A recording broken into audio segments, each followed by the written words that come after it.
Good evening, Forest Lake Ranger football fans, and welcome to another broadcast here on Lakes Area Television. I'm Noah Casa, alongside me in the booth as always. I'm Joel Geist. And we are ready to bring you another matchup here from Rangers Stadium. White Bear, good Lord. Forest Lake Rangers about to take on Eagan. So our second ranked game of the year. First ranked game was Stillwater at 7. We beat them, took them out of the rankings. Yep. And now we got number 5, Eagan.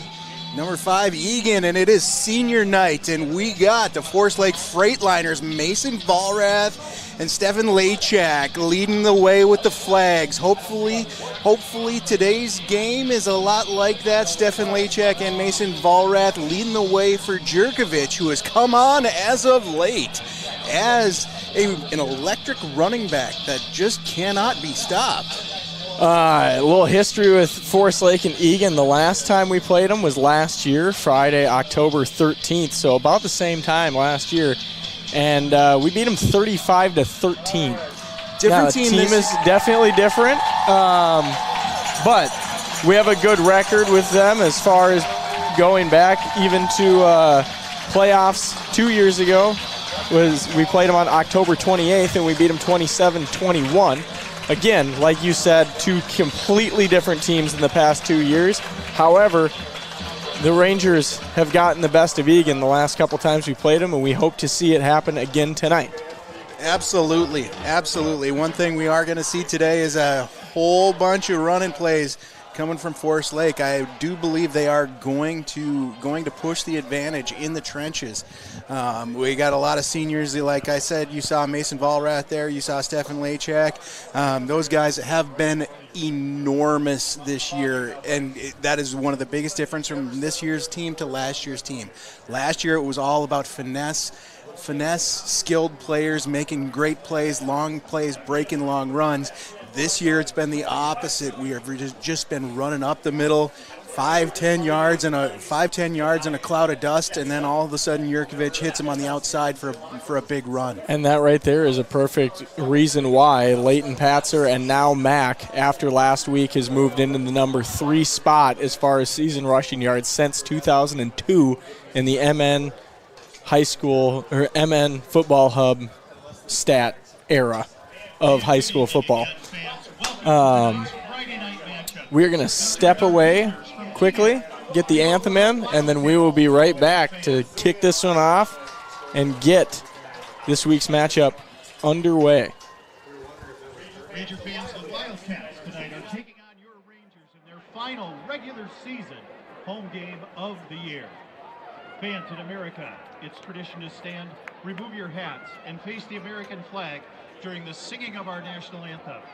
Please join our Forest Lake Pep Band under the direction of Mr. Jake Mathieson and Mr. Barry Zumwald as we sing our Star Spangled Banner.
Alrighty, here we go.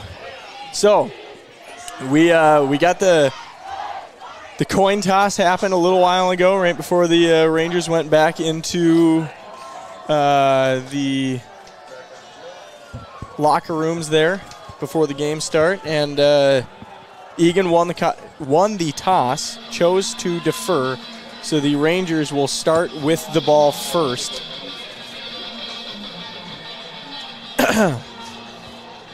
All right, and one of the biggest things that you're going to see tonight is seeing if Forest Lake can hang with yet another top 10 ranked team in the conference.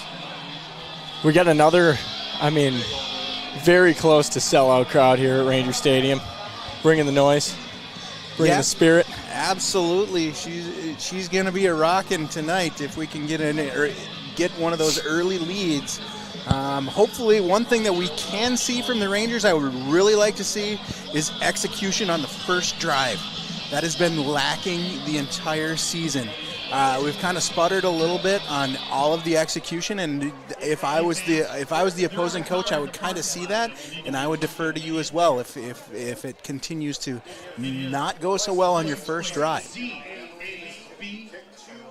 So the Rangers lined up on the wrong side of the field, starting off hot tonight.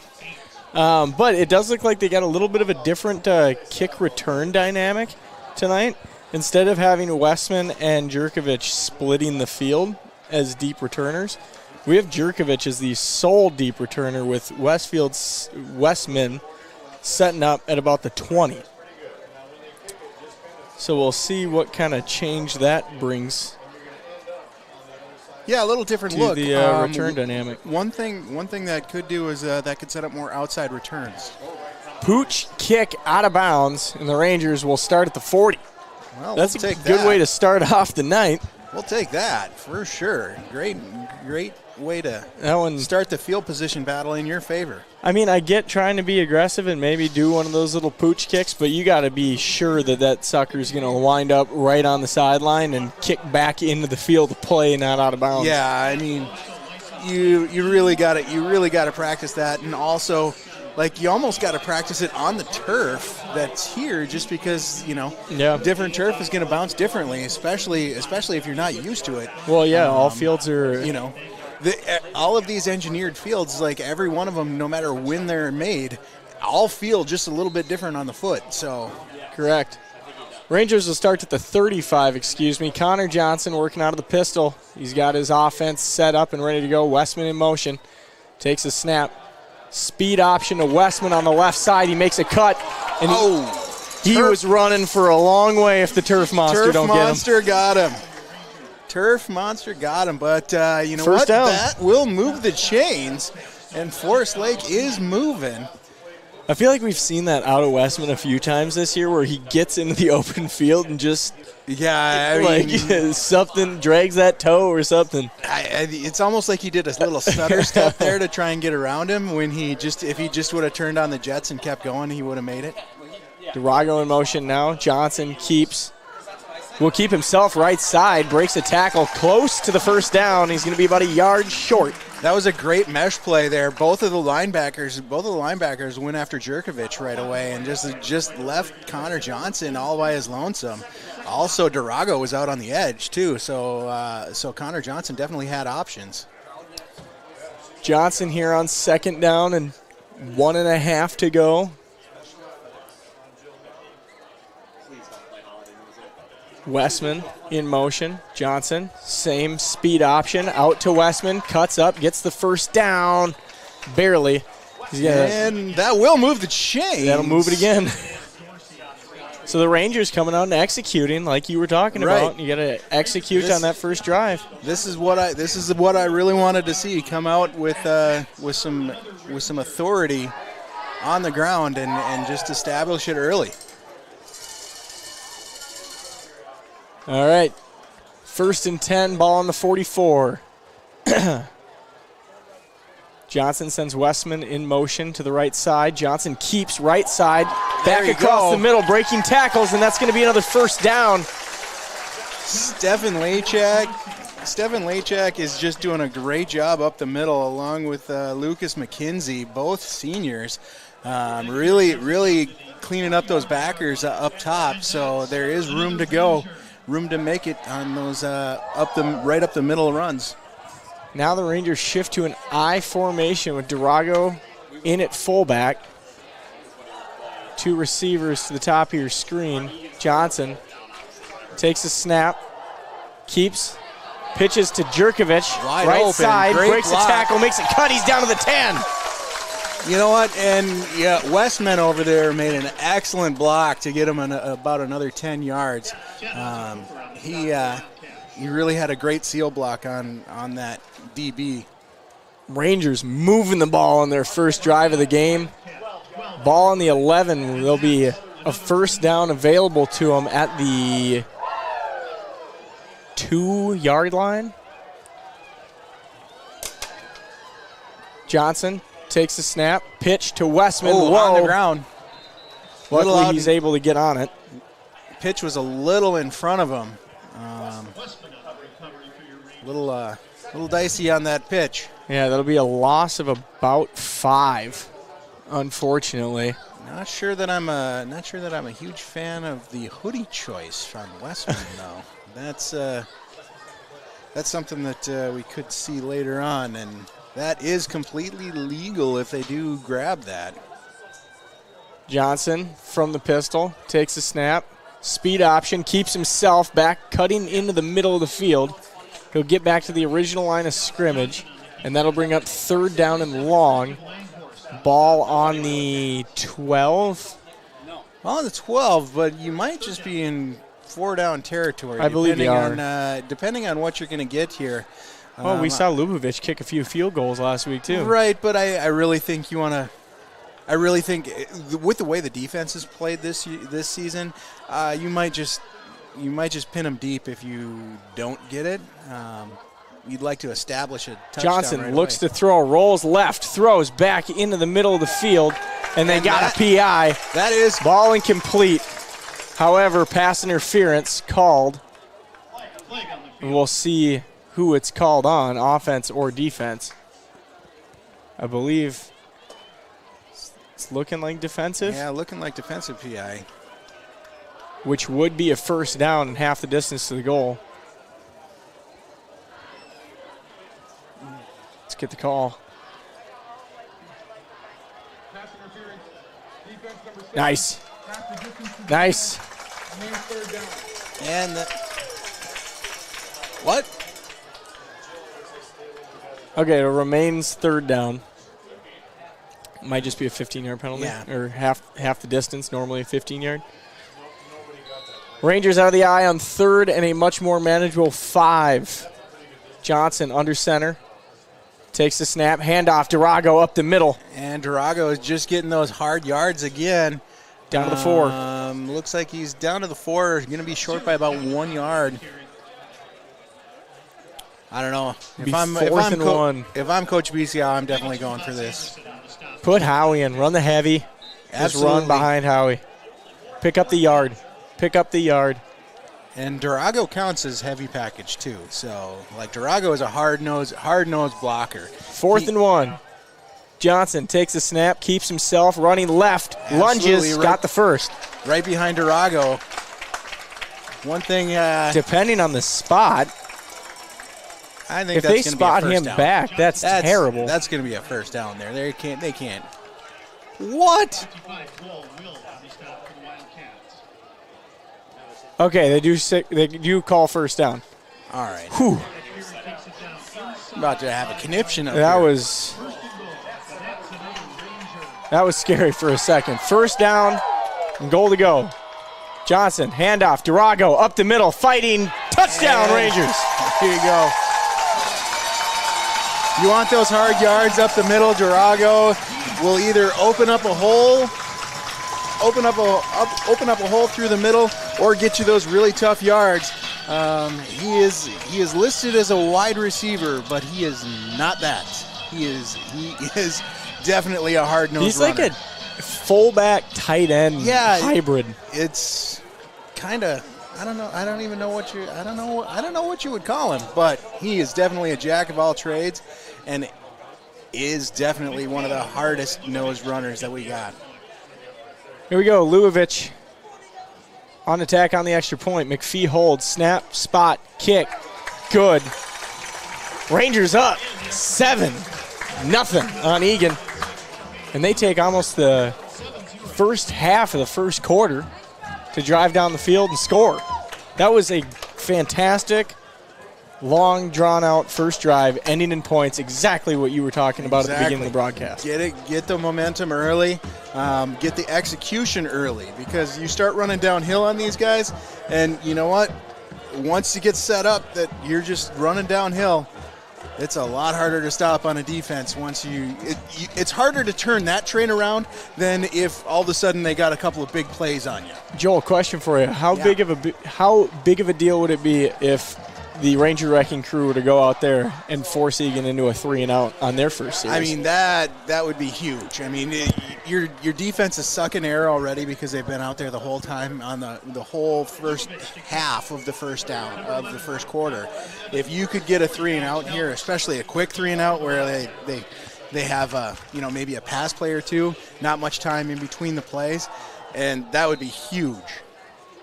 So a little unconventional for Eagan. Going with a 2-and-2 split. I believe the one returning it is number 11. That is Brooklyn Evans, their starting quarterback. They have a deep return man for the Eagan Wildcats. Bold strategy. Bold strategy, Cotton. Let's see if it works out for him. Normally the guy that you don't want to put at one of the most dangerous positions on the field is your starting quarterback. But if he is an athletic playmaker, I could also understand why you would. Well, I mean, also if you were looking to do a hook and ladder or something right off the gate, hey, they just got us up on a 7. If we could set up something that, is a big play, Music City Miracle style. All righty, here we go. Eagan now with the ball first.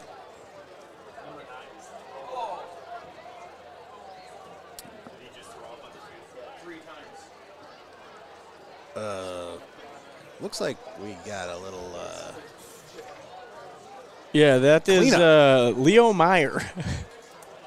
Maybe suffering from a little dehydration or something. Was not feeling great on that one.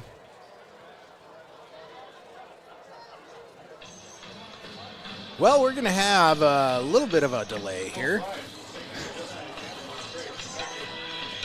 I kind of want a replay, but I also kind of don't. Yeah, let's not throw up a replay on that one, even if we haven't.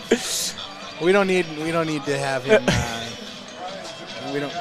Have you seen the video? I think it was I forget who it was, but there was an offensive lineman that was in the huddle, in college football, and he turns to the defensive lineman that's going to be rushing him. Looks over his shoulder, throws up all over the field, and then looks at the guy that is about to try and rush him and just gives him a head shake yeah, that just happened, and breaks huddle and comes out. That's I feel like we've seen a fair amount of those type of videos and clips this year. The QB that Malik Willis. Malik Willis. That was during preseason, wasn't it? No, Malik didn't throw the ball on a design. He just came out and ran it right away, and they asked why he didn't throw the ball, and he said that the center threw up on the ball right before he snapped it. Yeah. Wildcats on first down, run it up the middle, nothing doing. Ranger Wrecking Crew there to stop them after a small gain of 2 or 3. And the inside running game for the Forest Lake Rangers on the Ranger Wrecking Crew has really solidified. Nate Schleif and Andrew Johnson. Andrew Johnson, who is a sophomore, has started to play really well in that inside nose position and really solidified the center portion of that, which they kind of got gashed up the middle quite a bit the first couple of games. Brooklyn is going to take the ball left side and lunge forward for a gain of a couple, and he will be stopped there by the Ranger defense. Brooklyn. Any bowling folks out there? A little left side. Third and medium. It's going to be 3rd and 5, ball on the 27, so a huge play here for the Rangers if they can get a stop.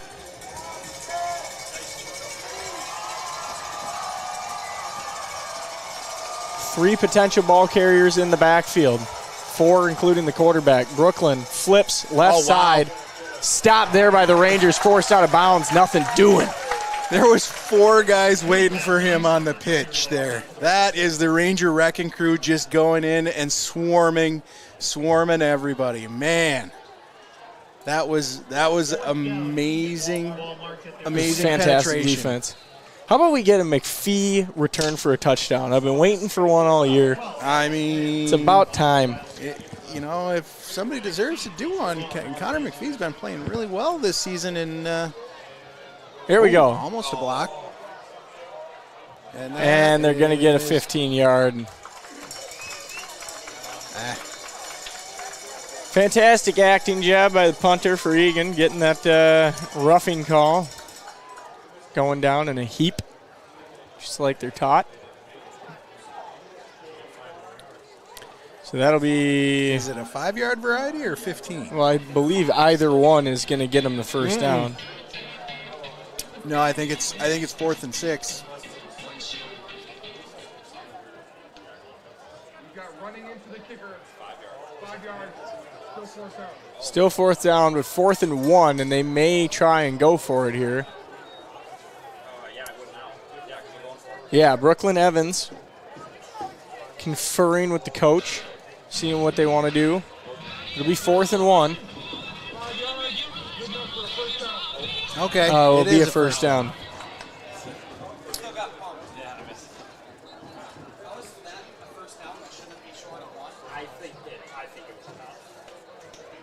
All right, so the Rangers give the Wildcats a free first down. Just got 3 more plays, got to stop them. Ball now on the 34.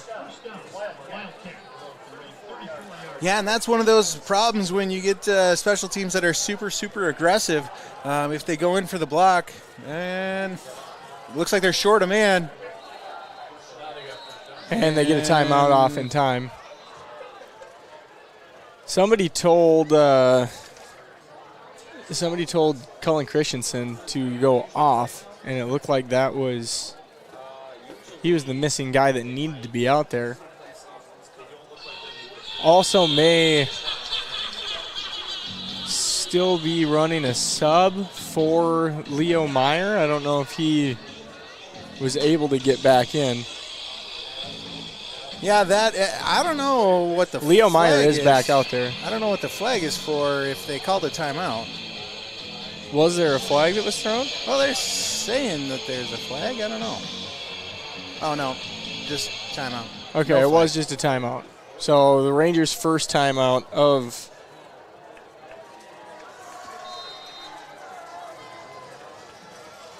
the half. Wildcats, ball on the ground. Oh, and Evans is backed up. That push, Howie Johnson. That's A.J. Degerstrom right there, just coming in from his linebacker spot. And, that is all about that defensive push. Howie fights through like 3 guys to end up making it back towards the quarterback at the end there. It's a good open field tackle by Degerstrom, though. I mean, clearly their quarterback has some open field running skills if they're putting him in as their kick returner. Yeah. So good job getting an open field tackle there. 2nd down and 12, Wildcats. Brooklyn under center, takes a snap, drops to pass, throw out towards the sideline. Rangers able to stop him there. Leo Meyer in on the tackle, and he'll be 3 yards short to the first down. It's going to be 3rd and 3 here. Ball was brought in by number 5, Sam Sissick, I believe. So another 3rd down now for the Wildcats, 3rd and 3. If the Rangers can get another... All right, this is something new. Stephen Lachak is playing nose tackle tonight. He is normally the center. He's playing both ways right now. I don't know if it was because of the Leo Meyer sub and they're playing an extra D lineman. Rangers look to be showing a lot of pressure up the middle. Oh, there it is. And I don't think he got it. They're going to spot him short. It's going to be 4th and a foot. That's Tony Klesk. Sorry, I saw the wrong knifing player. They tried doing that same play the last time on 3rd down. Yep. This one was a little bit closer, but nothing doing. Cullen Christensen looked like he got in there right at the end. And, Cullen Christensen. Hunter Hanegraaff got in there right at the end to push that pile back. All right, now fourth it's 4th and 1. Still the same heavy package with Stefan Lachak. Howie Johnson has shifted to the middle. Looks like we are going super heavy in the middle. Evans Outside. runs right, tries to keep it himself, but he's not going to get it. Hunter Hanegraaff coming up big tonight on senior night. Wrecking crew stuck him. That's going to be a turnover on downs. Rangers will take back over with 2 minutes and 54 seconds left in the first quarter. Great job, great stop by the Forest Lake defense there. So what'd we say? The Rangers needed to come out and score on their first drive, take some time off the clock, and then they did technically get the 3 and out. Gave the ball back to the Wildcats, yep. But the penalty there hurt him a little bit, but it wasn't the terrible penalty that we can have. Hopefully Stefan Lachak can catch his. Oh, Johnson able to get back on it after that one goes off his hands. And that right there, that I'm going to say, Stefan Lachak just played 3 downs there in a heavy defensive line package. And that might be adrenaline from him playing defense for the first time. That one also got in about chest level on it came in hot, Connor. Though. It did come in hot. Did come in hot, but you got both your hands up. Westman needs to get on sides here. There we go. 2nd down and long. Johnson takes a snap, looks to pass, rolls right, throws downfield, has an open receiver. Savageau going to be close. It'll be depend on the spot for the first down. I believe they're going to mark him about 6 inches short. Yeah. That'll bring up 3rd and half a foot. There is no chance that we're ever punting this ball. So Savageau was wide open. Yeah, well, Savageau, he is great at getting separation because he is one of their best downfield threats this entire season. Like Westman does really well on the screen options, also Durago. But if you want somebody downfield, Savageau has been the guy that's been open. Durago up the middle, has the first down and more. He's going to pick up just a little over 8 or 9 on the play. First down, Rangers on the verge of getting into the red zone. I think the coaches are really starting to see that they can really take advantage of the inside run game. Connor Johnson has been turning up into the B gap quite a bit, and then they just call an A gap run to Durago for the first down. Johnson under center, sends 2 men in motion. Gets him set. Takes the snap. Handoff. Jerkovich up the middle. He'll push forward, gain of a couple. Looks like we got a flag coming in. Face mask coming in.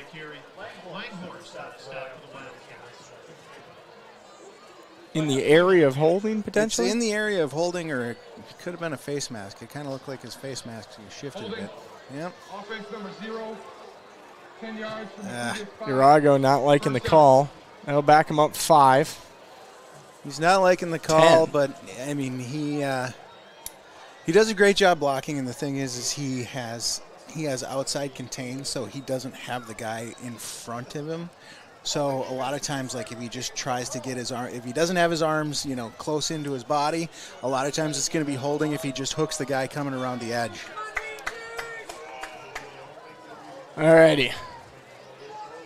1st and 20. Rangers will probably get a play or 2 off before the end of the quarter. Johnson. Handoff. Westman. Good for about 7. And we got another flag in on the play. I believe that this one's going to be on Savageau for maybe a crackback. Blindside block. It was well behind the play.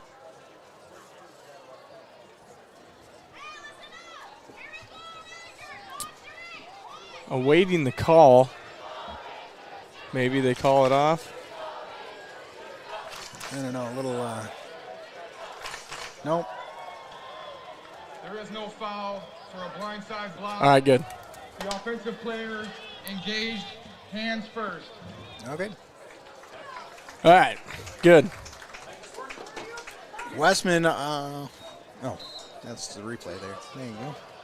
Oh, yep, It there it was is. It back. was Savageau back there. All right, so I'll bring 5 in, so that makes it second and about 15. Jerkovich in the backfield to the left of Johnson. Westman in motion, takes a snap, handoff, Durago going left side, and that one was snuffed out by Eagan immediately. He'll lose a yard on the play, yard or 2, and that's going to bring up a long 3rd down.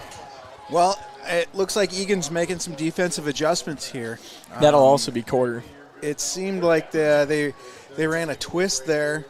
And got right around Jack Children on the outside there.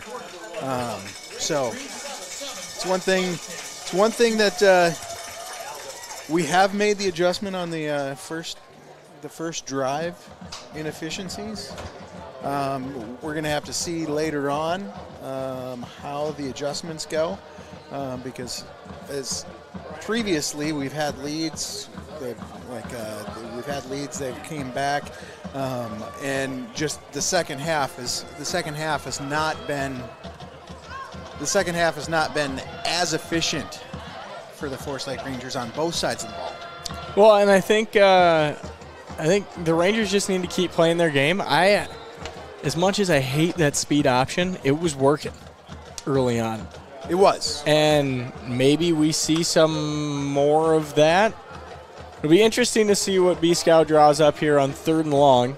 Obviously, I think we're in 4-down territory here. Yeah, absolutely. So probably a play to try and cut this down to a 4th and manageable, 4th and 8. Well, they are dropping coverage over to Savageau's side on the. If I would be looking for Savageau here. We'll get our answer. Johnson rolls to throw, looking right. Going back across the backside of the field, Westman. Throw into the end zone for Westman, incomplete. Some minor hand fighting happening, but no call. I kind of like the aggressiveness of taking the deep shot, but I feel like your best matchup right now is Savageau. Well, Savageau there, he was on the outside by himself, and not only that, but I'm also a big fan of, we have playmakers, and right now we have not seen that quick screen to Westman. That would also be a good call. Like our downfield passing has not been as efficient as our screen game. 4th and 16. Johnson out of the pistol, takes a snap, drops to pass, steps up in the pocket. He's going to have to get rid of. He's going to run. There's a flag on the play. He's going to get near the 1st down. He'll go down just short of the 1st down. So it'll be a turnover on downs, but we do have a penalty in the backfield. Yeah. I'm guessing that they're going to decline that penalty and take it at the end of the play. That's what I would do, but, I mean, if you were a gambling man, you could back him up another 10 and replay the down. Well, they threw the ball in, so I'm guessing that they're declining it. Penalty decline. 1st down, Eagan. All right, so Eagan will take control of the ball at the 18-yard line. Yeah. So that wasn't the worst holding to have. It would have sucked if he would have gotten the extra 2 yards and picked up the 1st down, but right. Really no harm, no foul on that one. One of the things that on the downfield pass that I have said, like right there, you were in the distance of a punt gets you nothing, and a field goal is not good enough. Mm-hmm. So a downfield pass, even if it does get intercepted, is not a big deal. Eagan with their first strong run of the night gets them close to a 1st down. It'll depend on the spot. So after thinking about it that way, I guess that the downfield pass does make a little bit more sense. However, I think I would have rather done that on 4th down. Like take your 3rd down and try and get half maybe breaks off a big play and you get all of it. Yeah.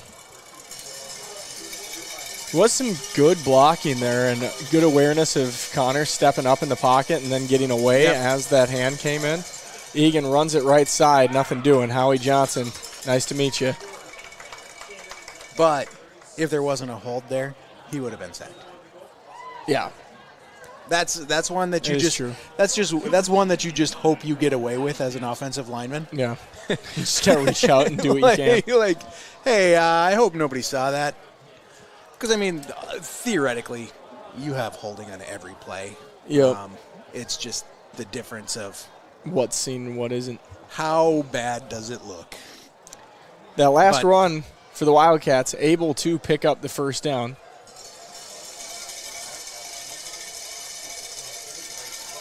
Brooklyn under center, takes the snap, handoff again to that side.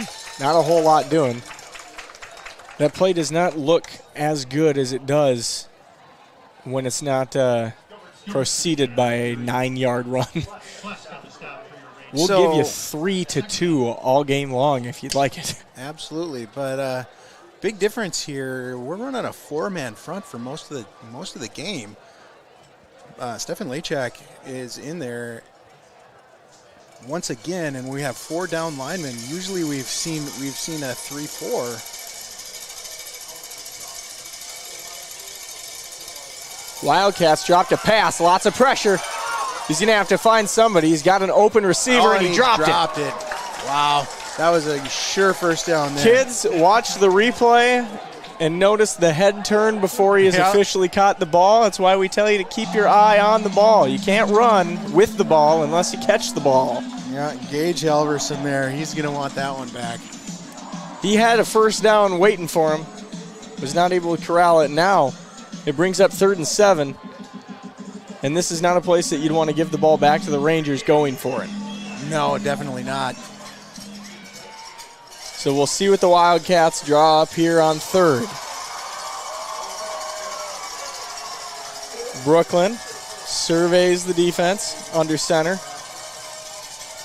Takes the snap, handoff. It's going to be a speed option. McPhee out there nearly trips up the running back, and the Rangers still stop him short. I don't know. Now they might think about it. If McPhee could have stuck that tackle at the beginning, that would have been huge for that play to go in nowhere. That's just a hard play to defend. You got a triple option. The triple option is tough to defend in general. That's why it works at a lot of high school levels, but yeah, I mean, just a bit. You can't get quite a boring scheme. Yeah, if I do say so myself. The only problem is if you start running if you were running the triple option, I would switch every time Howie Johnson and Hunter Hanegraaff to be on the opposite side and just stack the opposite side and go around every time. Wildcats go for it, and the Rangers get them to jump, false start, and that'll back them up 5, and the Wildcats will punt. Because rarely out of that formation are you going to run to the right. Yeah. I mean to the offside. So like if you set it up and stack that side and get great penetration there, it's almost as sure you're in the backfield because they don't have enough blockers out there to stop you from getting on the backside.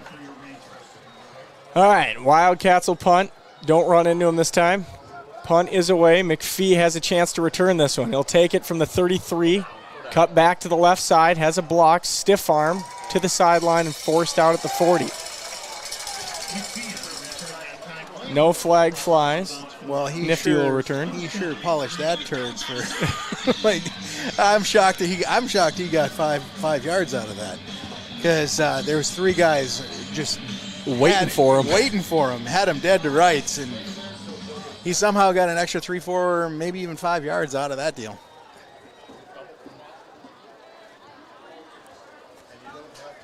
First and 10, ball on the 41 for the Rangers. This Ranger offense in the Forest Lake Freightliners. Westman in motion. Johnson, handoff. Mack up the middle. Mac Diesel.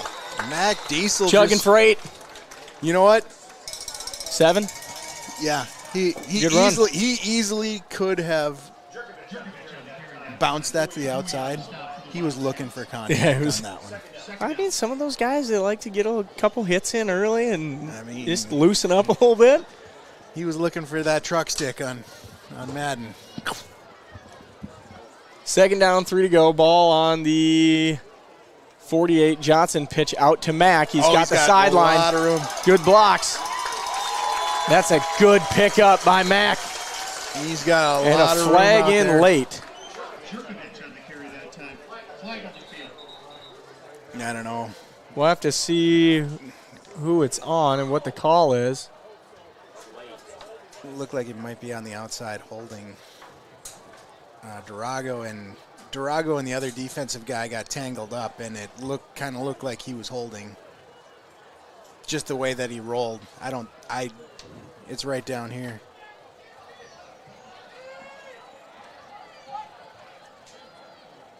A little takedown by the Offense number 0.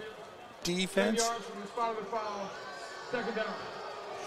Yeah, I still don't like that call. He was outside the frame, but also if you were going to call that, then That's you should textbook blocking downfield. you should also call the defensive suplex Yeah. that he threw on the other guy. So if you're going to call one, you got to call the other.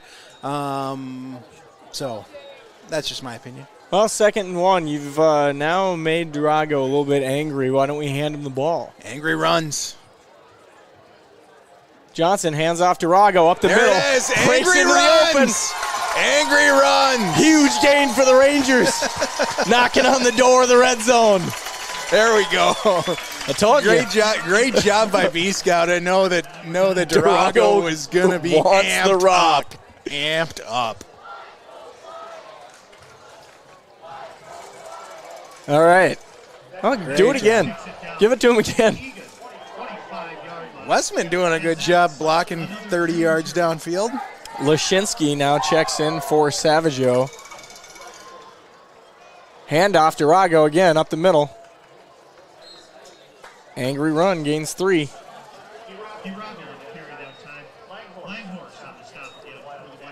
Be 2nd down and 7. Just about. Yeah, 2nd and 7. I really would like to see that toss to Jerkovich on the right side of the field here. Johnson, handoff, Durago up the middle. Gains another 3. 4 yards in a cloud of dust right now. That's what we're doing. It's been 3 yards and 3 yards. We need to get a little bit more than that. But not if you got 4 downs. That's true. Mathing. 3rd down, 3 to go. I guess, yeah, if 4 to go. Now we need the 4 yards in cloud dust right here. All right. Johnson sends Westman in motion.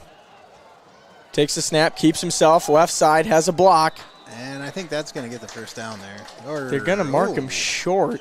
It looked like he fell over the I don't like that 15-yard spot. line. We'll see if we can see anything from a replay. It looked like he definitely fell over that 15-yard line, but his knee might have been down, I guess. Well, the old Rangers are going for it right away. So here we go. Right. Johnson on the pistol. Durago. Westman in motion. Johnson, handoff. Mack cuts back. Mack's got the first down.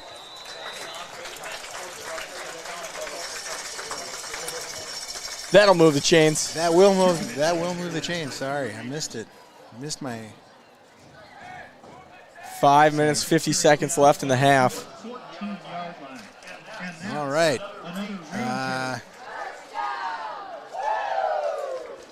Westman coming down right side. I like this matchup down here. Yeah. Johnson takes, keeps. Block dissolves as he crossed the line of scrimmage. He'll gain 2. I'd like to see a little bit more play action out of some of these option plays. Yeah. It's something that this team looks like it could be going further than just the regular season, and I would like to get some of those plays a little bit more polished. Well, a big win against Eagan tonight, if the Rangers can continue playing the way they are, would go a long way for seeding. Johnson, handoff, Mack cuts back, up the middle. It's going to be about inside the 10. 3 yards short. It's third down. Clock just continues to run, and the Rangers are doing a fantastic job tonight Tick. of eating clock and scoring points.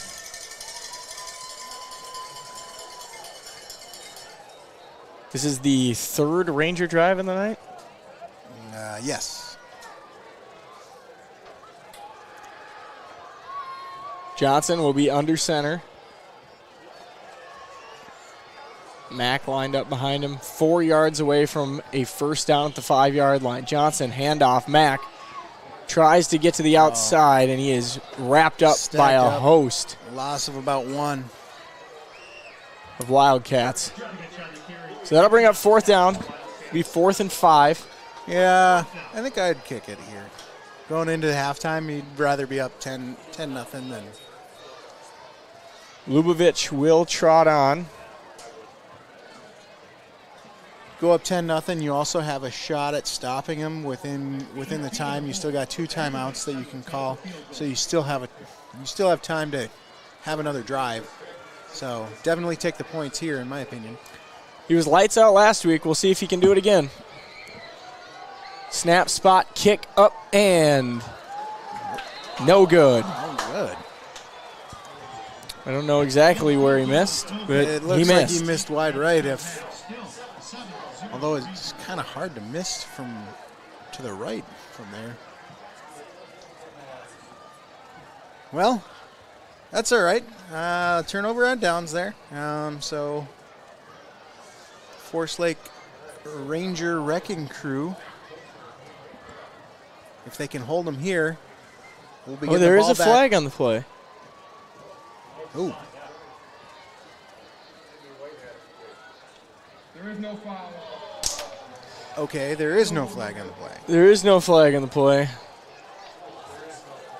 And now the Wildcats will set up deep in their own zone. Now, the only tough part about running the triple option is there is a lot of movement to that ball in the backfield. Yep. Which, if you're a triple option team, you practice that all week long, and you should have a lot of those turnovers worked out by this point in the season. However, a big turnover here would be huge. You get a guy like Howie Johnson knifing into the backfield, and that all of that practicing kind of goes out the window a little bit.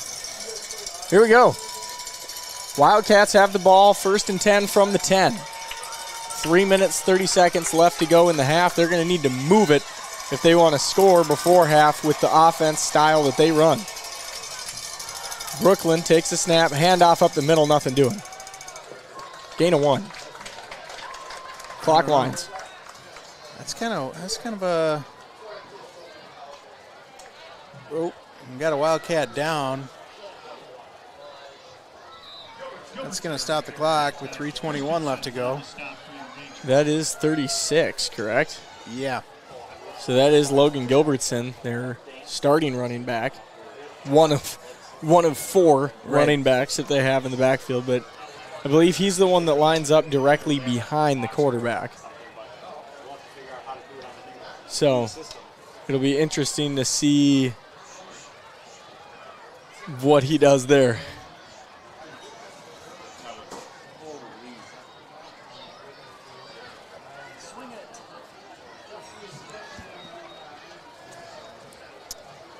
Looks like we got the little kickers tonight for halftime.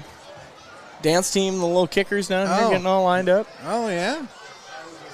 Always a fun night. Yeah. See the kiddos get out with the dance team. Dance team always does a great job for halftime. This is the last home game right now. Until playoffs. We're bringing it back. We are, yeah. I mean, depending on seeding, if we do get a home playoff game.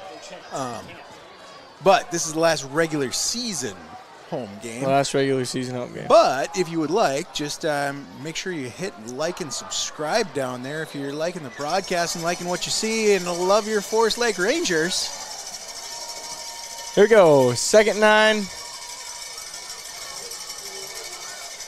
9. Run out to the right side. That'll be a first down.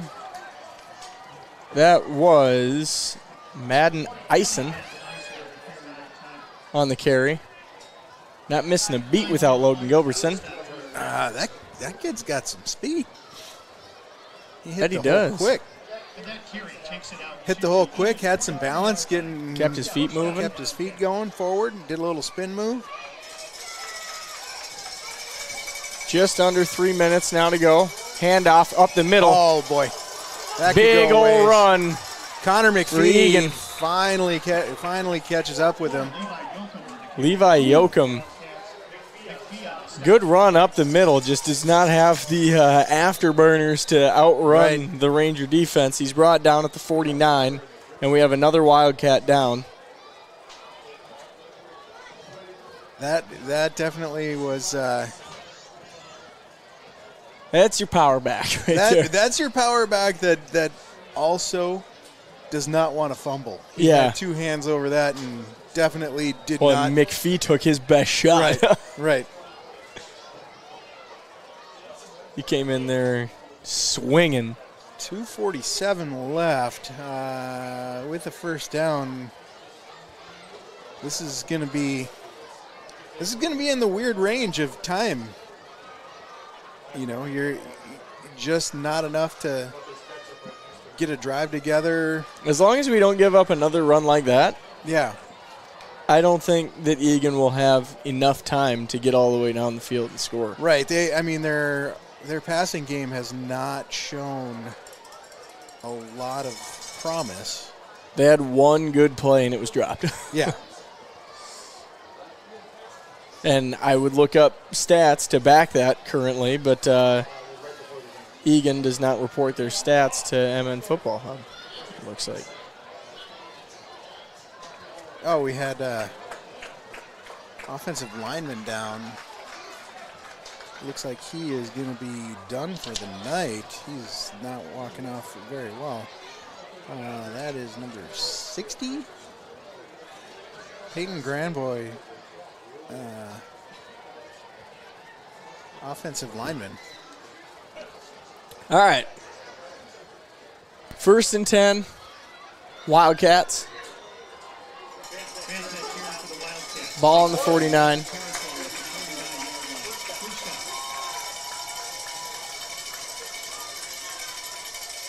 Eagan will drop to pass, throw deep down the middle. Rangers there, McPhee. Wow. Batting it away. That was good closing by McPhee. And that was a lollipop ball thrown up Right. by Brooklyn. That one hung up there a long time and gave McPhee enough time to come in here and get his hands on that one. He definitely came over and how nice would an interception would have been there. Right. He gave Leshinsky some help there, and had that ball been a little bit more on a rope, that would have been trouble. Brooklyn under center, ball on the 50, 2nd and 10. Wildcats take the snap, handoff up the middle, Howie Johnson.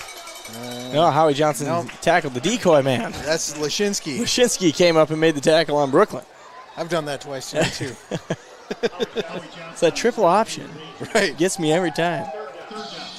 Too many moving parts. Right. It's a little tough to follow. About to go under 2 minutes to play in half.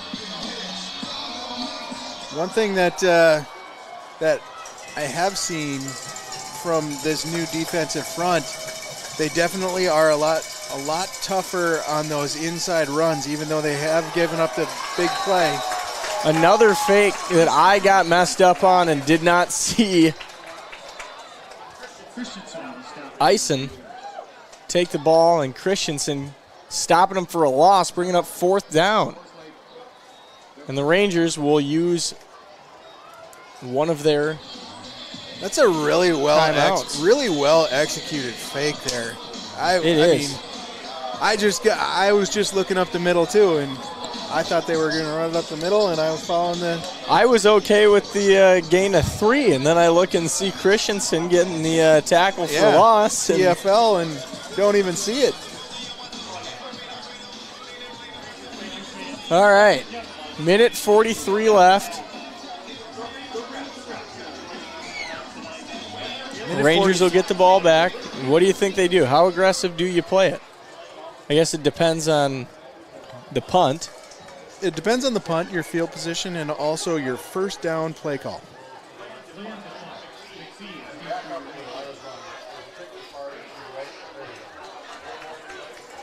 I don't get really aggressive unless I run a high, like this is where I would run that Westman screen.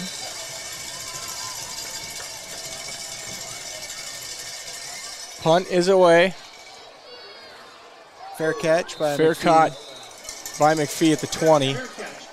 This is where I would run that screen and see if you can get a playmaker to actually bust out a first down or maybe even 15, 20 yards. Because if they're playing back in a prevent defense, that's where your playmakers, like you get it to Jerkovich in space, you get it to Westman in space, you get it to Durago in space. Those guys, they can run in the open field, and if they are going to play back, which it doesn't look like they are, they're playing up. Rangers look like they're coming out aggressive. Johnson takes a snap, looks to pass. Quick throw out to Lashinsky off his fingertips, incomplete. With the way that they lined up in defense, I would have rather gone downfield a bit more. They were playing up. Yeah, I don't know. It's if that's the way they're going to play it. Yeah, I thought they were going to drop back. I thought they were going to drop back and play prevent, but try and torch him here. Johnson with 3 receivers. They're leaving Durago wide open out there. Now he goes back. Westman in motion. Johnson. Pitch option to Westman. Around the outside. Got some good blocks. Get out of bounds. Does get out of bounds. Short of the marker. Minute 24 left. Bring up 3rd down and 1.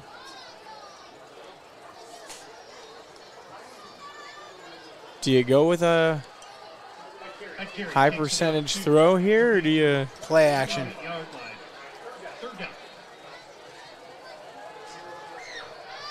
The roll-out pass has worked a few times tonight. We'll see what they decide to do.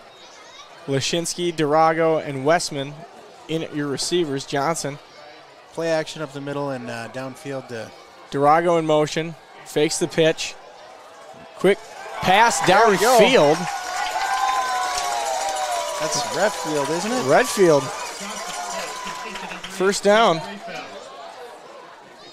Clock will stop for the Chains. Rangers need to get lined up. Clock starts to run. Rangers need to hurry a little bit more. Johnson took a shot at the end of that play.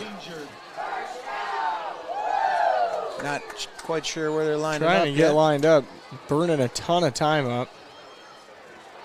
Yeah, 20 seconds went off just on that.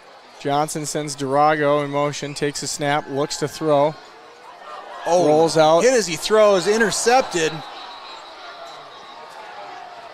I think they're Johnson calling him is down. going to get up. Oh, no. I don't know if that would have been my play call, rolling him out to that side. I would have rolled him right, I think, where he's been better. Wow, Johnson just absolutely got smoked at the end of that play. And he comes off, and B-Scout is giving him an earful. Gabers. Yeah, in that spot, I think B-Scout definitely would have rather just taken the sack. Yeah, I think that is more or less what he's saying. Not to just leave that one hanging. So, Ranger Wrecking Crew back on the field. First down and 10. We'll see how aggressive Eagan wants to get with 50 seconds left. Eagan will drop to pass. Look downfield, out of bounds. McPhee and waiting. Jack Thill on the coverage out there.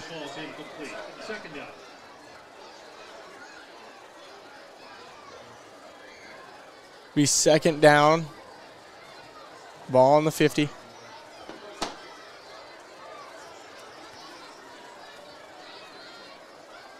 Brooklyn runs the call into the huddle.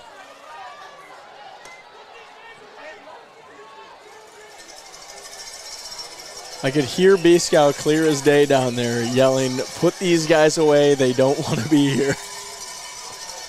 Brooklyn now with the carry.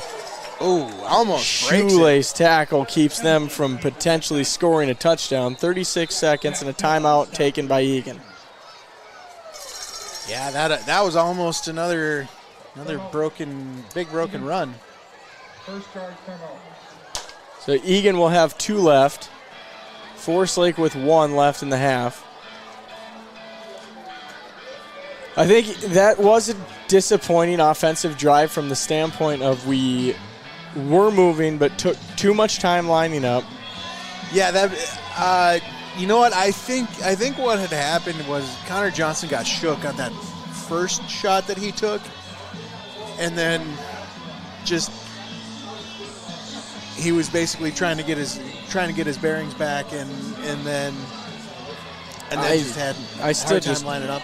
My biggest thing is I don't think I would have called a play rolling to that side. Yeah. He's been rolling right so far tonight, and it's been working. Well, and that's really tough, especially for him to be throwing it across his body like that. Brooklyn now, this one is handed off up the middle. That'll be a first down. First down, clock will stop with 29 left. And that's Egan's going to have to get lined up. It's number 36. He's back in the lineup, Logan Gilbertson. He was injured earlier.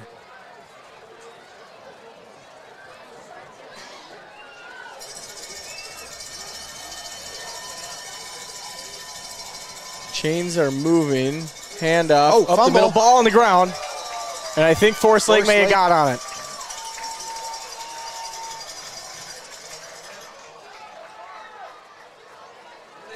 I'm awaiting a call. Forest Lake ball. Forest Lake ball. So I believe now B Scout will send the offense out to just take a knee and go into half with 18 seconds left. I don't. You don't think so? Nope. I would definitely run one deep shot. When do you get to practice deep shots without much of a downside? That's true. Might as well. Lashinsky's hauled in a couple of big ones this year. Johnson on 1st and 10, ball on the 41. They are not lined up in any sort of take a knee fashion. Handoff up the middle to Mac Jerkovich. Be taken down. I believe the clock's going to run out, and the Rangers will head into halftime. So the Rangers head into half, up 7-0 on the Wildcats. Good showing. Feel like we've had to say this every week, but I feel like this second half is going to come down to the adjustments. Absolutely. One thing that I would see, you've been saying it, that speed option has been working pretty well. Also, we have not really run the C-gap trap to Jerkovich, the quick trap, and get him in space to the long side of the field, because everything has been pretty much up the middle. And don't get me wrong, a lot of those runs have been working, but the ones that have got stuffed have really set you back, because you get 3-4 yards a run, and then if you get stuffed for one, then it puts you third and long. Then you're fourth and 4, whatever, in that range, and that's just out of those up the middle runs, which I really think that we're not utilizing Jerkovich's speed and his agility. Agreed. No, I think that there's definitely a handful of adjustments for the Rangers to make this a better working team right now. This team so far has played better than Eagan. They have bested them. Absolutely. Absolutely. Eagan's no slouch. They're going to come out with their adjustments. I think they kind of started to key on that speed option, and that might have been one of the reasons that we went away from it a little bit more in the second quarter. But I think you got to go back to it a couple of times, just give her a shot. And one thing on defense, so they've run 4 down linemen today, and I think the big runs that they've had are just linebackers not used to some, like, because it used to be you had an extra linebacker back there. Well, now you don't have that extra linebacker. So if they get through that first line, then they're going to be a problem. I think that just because we've seen the first 4 down front and Stefan Lachak has been on there, I would not be surprised if we come out and run a 3-man front for the second half. Well, all good insight. I like it. Do we want to flip over to the little kickers here? We'll flip over to little kickers. We'll be right and back to Forest continue Lake that dance conversation. Team. Enjoy.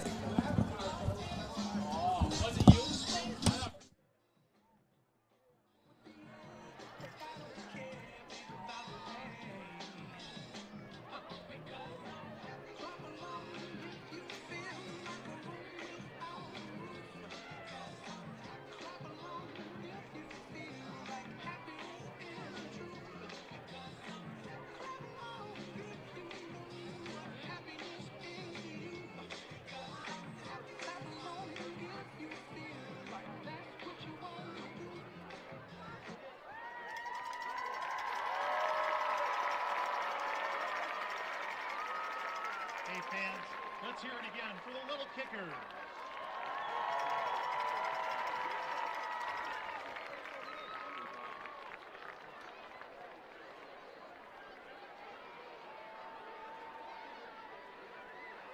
And now fans, the Rangerettes are going to head back out on the field.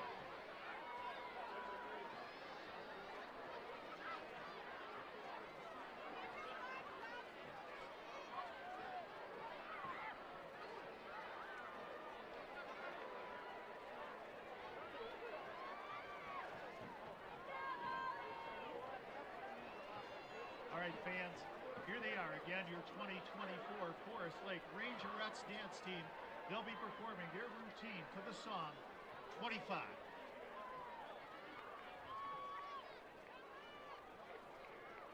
This is for the hustler, hustler, hustler. Call me Mr. 25. 25 hours, 8 days straight. Well, I'm on the way to time, cool, I wanna be keeping you warm. I got the right temperature for shelter you from the storm. Hold on, girl, I got the right tactics to turn you on. And girl, I love it, papa, you can be the mom. Kick back, listen, not the belly band. Take up that Balenciaga party back, no how I give it up. It's big bags, listen, not the belly band. Take a man, break them back, party back, no how I give it up. If it's up, then it's up, then it's up, then it's stuck. If it's up, then it's up, then it's up, then it's stuck. If it's up, then it's up. If it's up, then it's stuck. If it's up, then it's up, then it's up, then it's stuck.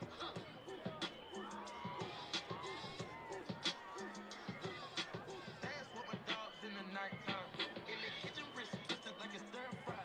In the kitchen, wrist twisted like it's stir fry. In the kitchen, wrist twisted like it's stir fry.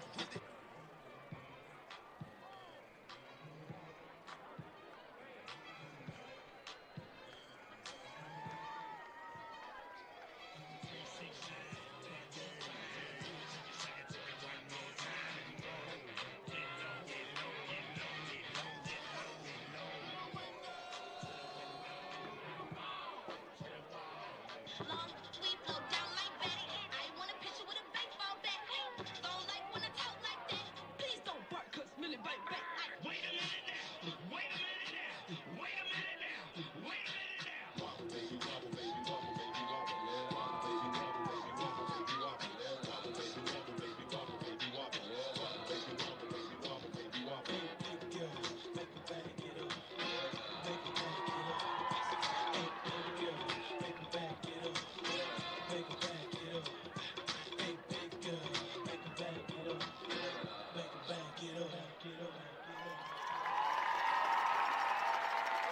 Hey fans, there they are. Your 2024 Forest Lake Rangerettes dance team.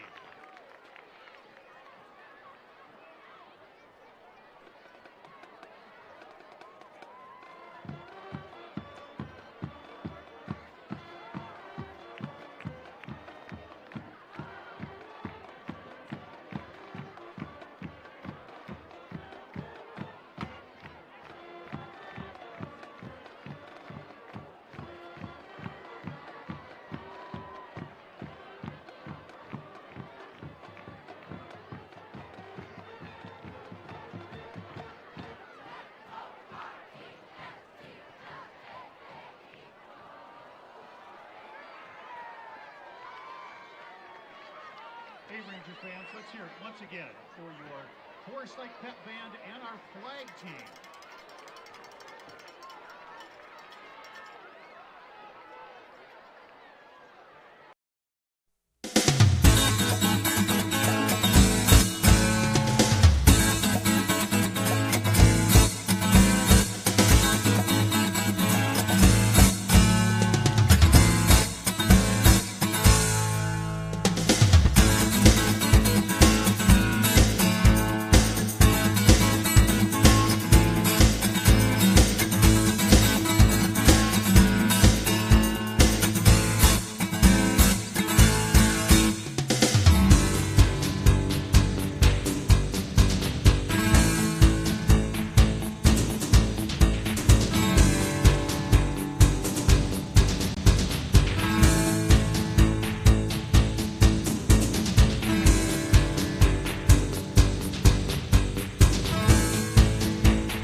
Boom.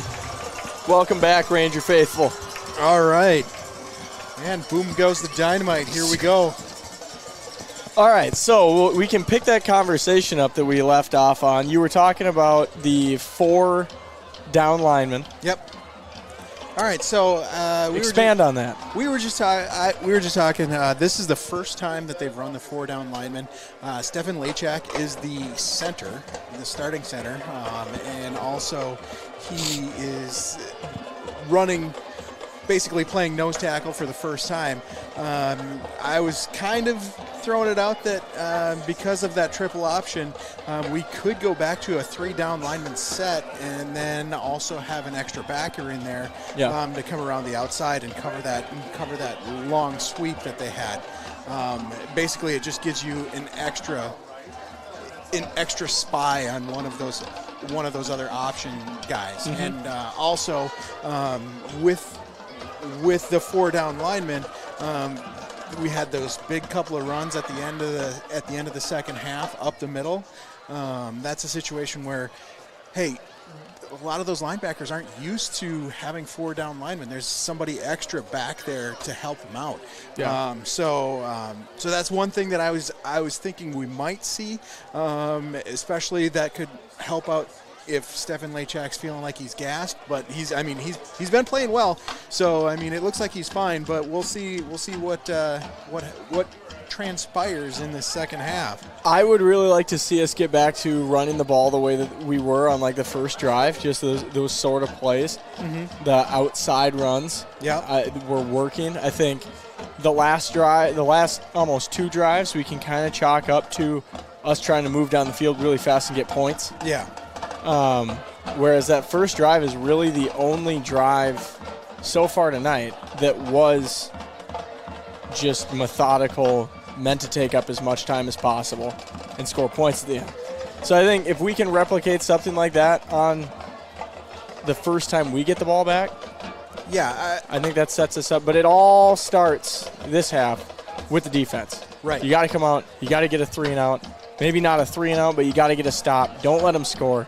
Get the ball back for your offense and score some points. Right. And the other thing is like the long sustained drives. Forest Lake has definitely had longer and more sustained drives. So, as far as who's got more left in the tank, is it your offense, your defense, is their defense gassed? But right now, I think that Forest Lake is definitely winning the battle as far as trying the battle of attrition as far as who's going to be more tired at the end of the game. I think Forest Lake offense has been on the field a lot longer, which means that the Wildcats defense is going to be a little bit more tired, a little bit more gassed as we go into the 3rd and 4th quarter.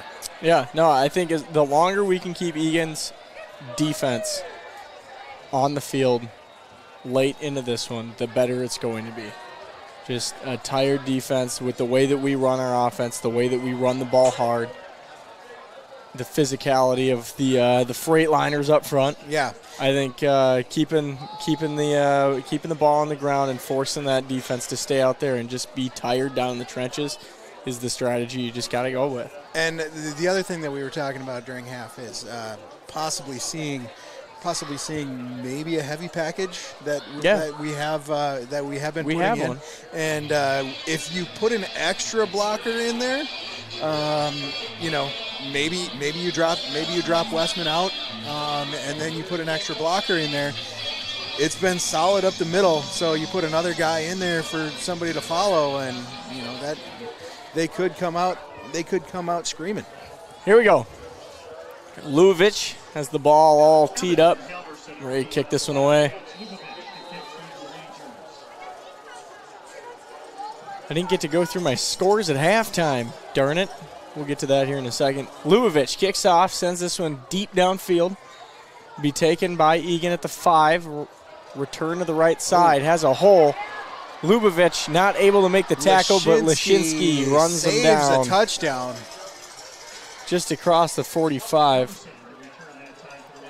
Good return. Great return. So now we need the defense to come out and make that up. Trying to And he just gets a see- good hole. It's really not a whole lot of like breakdown on coverage. He just No. got a good. I don't know what you'd go back and learn from film on that one. All right. Brooklyn under center. Takes the snap, handoff up the middle. No. We hand it off going out to the left side. Here kept by Evans. Gain of 1. Evanson, the keeper, Degerstrom. I'm just gonna Degerstrom guess and at this point where the ball Christensen. where the Yeah, ball is. Degerstrom and Christensen were not fooled on that one. No.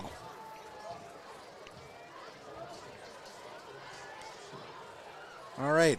So I think what we're going to see out of the Wildcats is we're definitely going to see a lot more of that triple option. They didn't really run it a lot in that first quarter drive that they had. They really started to run it a lot more in the second quarter. They like getting mad in the ball. He's lined up and goes in motion right now. And that is Brooklyn. Evans keeping it, and McPhee can't come up with the touchdown saving tackle. And the Wildcats have scored. Touchdown by number 11, Brooklyn Evans. Yeah, and that's one of those plays where once The Once your referees are conferring about something. There's not a flag on the field. It could be getting called back. yeah, and Let's see what the call is. with the Inadvertent whistle. Offense could take the ball at the time of the whistle. Push it to 30-yard line. First down, Eagan. wow. That was that's the kind of play you never want to have. That's about the one thing a referee can really do to screw up a play, and that gives Forest Lake a huge turn of events there. I will say one reason why that happens. I'm not gonna go back. Is the on triple it. option. It's the triple option. The Like face. If you fake it 3 times and all of a sudden this guy thinks that he has the ball, it's a great play fake. But it's also faking out your refs that are gonna blow the whistle. And that one goes nowhere. That's rough. And that's, like you said, that's just a product of the Right. offensive scheme I that they mean, run. If we can't up here announce it and follow who has the ball, Imagine the being field level. officials are on the field level are doing the same thing. Yeah. And I think we have a better view of it Right. up here. It's the Absolutely. one time we have a better view of whatever's going on the field than the referee does. 2nd down and 9 to go. Ball on the 29. Wildcats run a speed option. Running back goes down. I'm gonna get Gain about of 3. 4. 4. And a big 3rd down. Again on the carry, Degerstrom. Be 3rd and 5. I would bet that this is 4 down territory for Eagan. Yeah. Especially being down 7-0. You give the ball to Forest Lake and they have a long drive, you might not get the ball back until the 4th quarter. 4th quarter.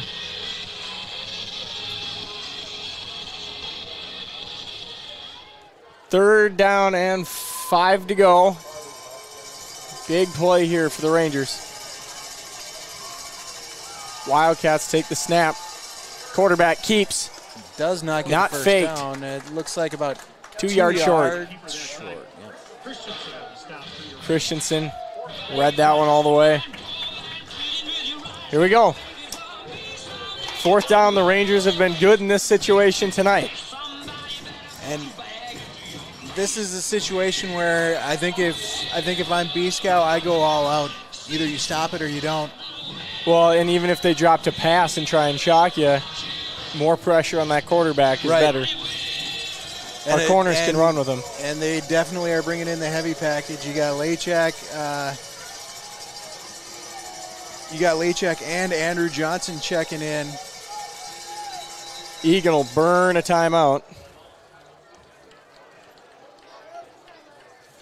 And that, in a close game, is a huge thing to have to burn a timeout this early in the half. Well, and it also makes me think, like, they snapped the ball, and it looked like it was obviously going to be another option. Mm-hmm. Which makes me wonder, Like, what? Do they got any sauce to throw in on a play like this? Or is it just like, we're gonna trust in the scheme? Well, I mean, the problem there is like you have unless you do like a tackle eligible pass, you have very few people out there because you have 3 guys in the backfield. Yeah. Oh, all right. 4th and 2. Ball on the 22. They have no receivers. Bentley under center, takes a snap, handoff. I don't think he got there. That's going to come up to the spot. It looks like it might be short. It's going to depend on which toe the official chooses to use.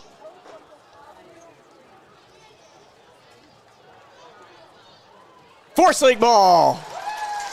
Wildcats turn it over on downs. That's a big turnover on downs there for the Ranger wrecking crew, and Howie Johnson comes up limping a little bit, going to the tent. We are definitely going to have to check that out.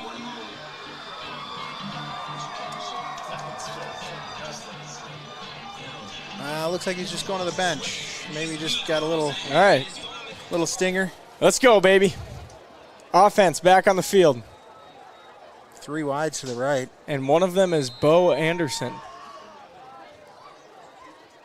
Razzle dazzle. Bo looks to throw downfield. He's got Lashinsky. Caught! Wow! And Lashinsky outdoes the best catch I've ever seen earlier this year with that one. Was that not reminiscent of the Justin Jefferson? It was. Did he get 2 hands on that, or was it one? I don't know. I thought he got 2 on it. One. It faked our camera person. Pass complete that time for your Rangers from number 11, Bo Anderson, to number 2, Eagan. Good way to go, Bo. Staying in there and taking the shot that you did. Yeah, great job by Lashinsky downfield. I think he got 2 up. Yeah, he got 2 on it. Great catch by Lashinsky. Man, can he catch in traffic. Westman in motion. Johnson, option, keeps himself. Breaking tackles. Gains about 3 on the play. And will be taken down.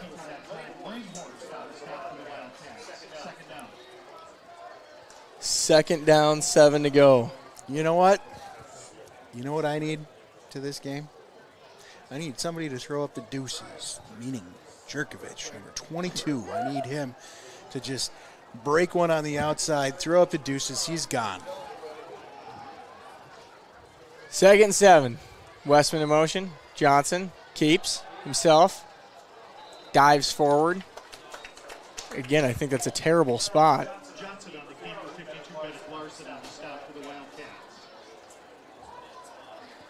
So part of the spot problem is Johnson's kind of hitting his knee and then falling forward.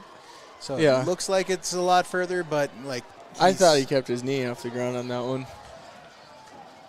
Yeah, maybe his knee did go down there. Westman in motion. Handoff, Durago. Cuts back. First down. Angry run. 4 more. Angry run. That'll move the chains. 1st and 10 Rangers, and they're on the move. Durago just takes that and says, boom goes the dynamite. I am getting this first down. Ball spotted on the 37. Takes 3 guys downfield to take him down. Man, Durago is that hard-nosed runner that you just want in the open field. Westman in motion. Ooh. Johnson keeps it himself. Broken play. Yeah. Looked like that was going to Durago, and Durago just lost his footing. Yeah, Durago lost his footing, and, you know, that is going to be something that we're seeing. It's starting to cool off quite a bit. You're going to start seeing the dew on the grass. Ball is going to be a little bit wet, and also the field conditions are going to deteriorate a bit. Second down, Rangers. 5 minutes and 45 seconds left in the third quarter. 2nd down and 10. Rangers looking to cut this in half here. Johnson Takes a snack. Handoff, Mack. Mack's going to have a Jerkovich. foot race. There's a flag on the play. He's going to be gone for a touchdown, but we'll see what the flag is. I believe it's going to be holding. Man, there was my call. Where's the... There was my call. Jerkovich throwing up the deuces. where was the but flag? I don't know specifically. Yeah, they're If they bringing get it back. Durago again, Durago's going to be livid. Holding. Offense number 71. No, that's Jack Shilgren, I believe. Yep. Maybe we can see it in the replay. No replay. Dang. Yeah, well, that's unfortunate. So that's going to back him up another 10, and now we're looking at 2nd and 20. Do it again. Yeah, I mean, Do it again. all it takes is We've seen it. one We've run. seen it before. Yep. Jerkovich can snap him off. Back-to-back jacks. Johnson out of the pistol. Westman in motion. Johnson will look to pass downfield. He's got Renford. Redfield Renfield. has the first, not quite the first down. Not quite the first time. He's going to be about 4 short, but that makes 3rd down a heck of a lot Yeah, easier, and it's 4th down definitely- very realistic. 3rd down and manageable instead of 4th in a country or 3rd in a country mile.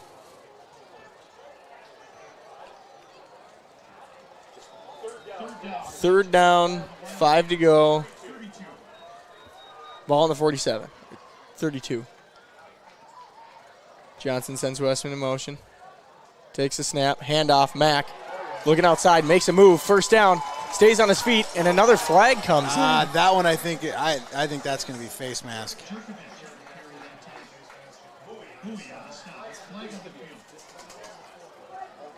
That one came in as. Oh, now they're throwing it back. And it's going to be called holding again. Wow. Holding. Offense number 0. 10 yards. It's on Durago again. Who do they keep?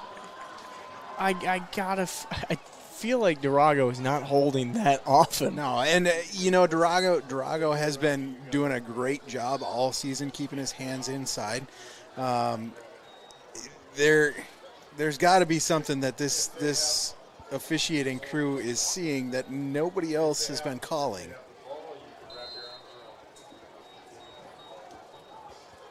Oh, so that makes it about 3rd and 11.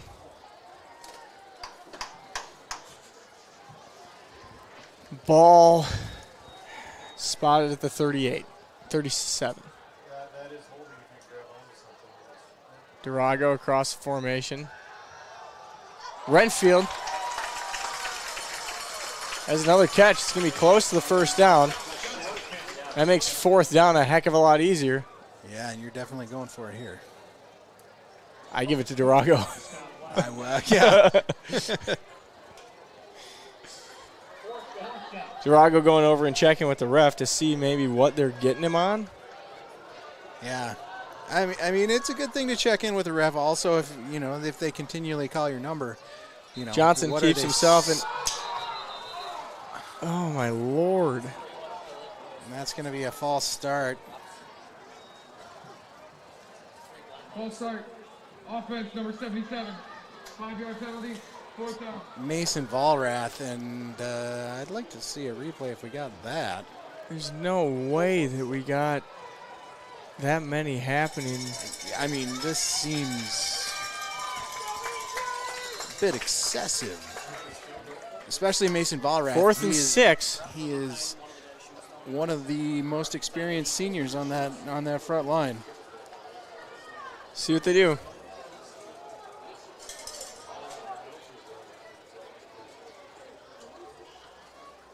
Johnson takes a snap, handoff Mack. Trying to get to the edge, fighting forward. Would be lucky to get back to the line of scrimmage, and the Rangers give the Wildcats the ball back on the 34-yard line. Man, I feel like we've talked about a decent amount this year of the Rangers playing really good football, but shooting themselves in the foot.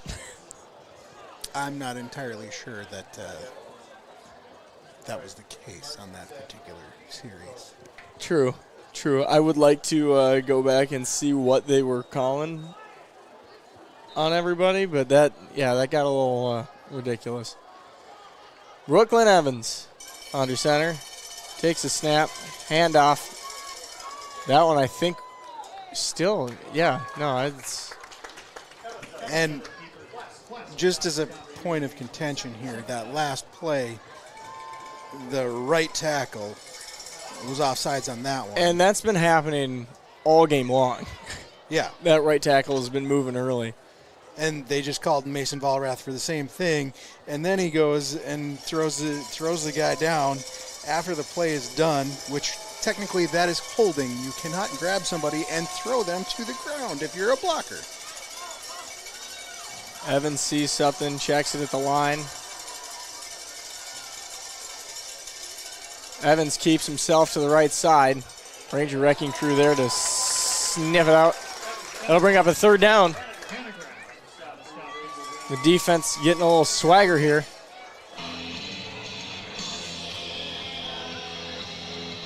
Third down and 7, ball on the 35. Rangers needing to stop. This is Remember the Titans-esque game right here. Not one more yard.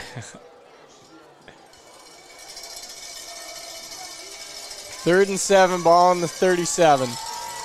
Minute 26 left in the quarter. Evans takes a snap, looks to throw. He's going to fire downfield. McPhee's down there. Intercepted. Yes. Wow. Great job. McPhee had that one cold. He knew he was going to throw it. He knew he was going to throw it. Went up, cut off the route, came down with the ball. Great job, Connor.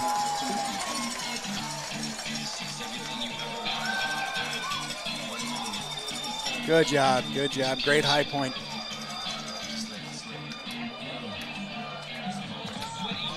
All right, here we go. Let's bring out those Forest Lake Freightliners. You know what? I am going to say that they are not happy right now. That's McPhee's second interception of the season. There's going to be some angry runs on this drive, I believe. First and 10 for the Rangers. Ball on the 37. Handoff. Mack gets to the line of scrimmage, but nothing doing there. You know what? And this game has been just a knockdown, drag-out brawl in the trenches. That's what it's been about. A couple of big plays here and there, but it's just been a slog in the trenches the whole night.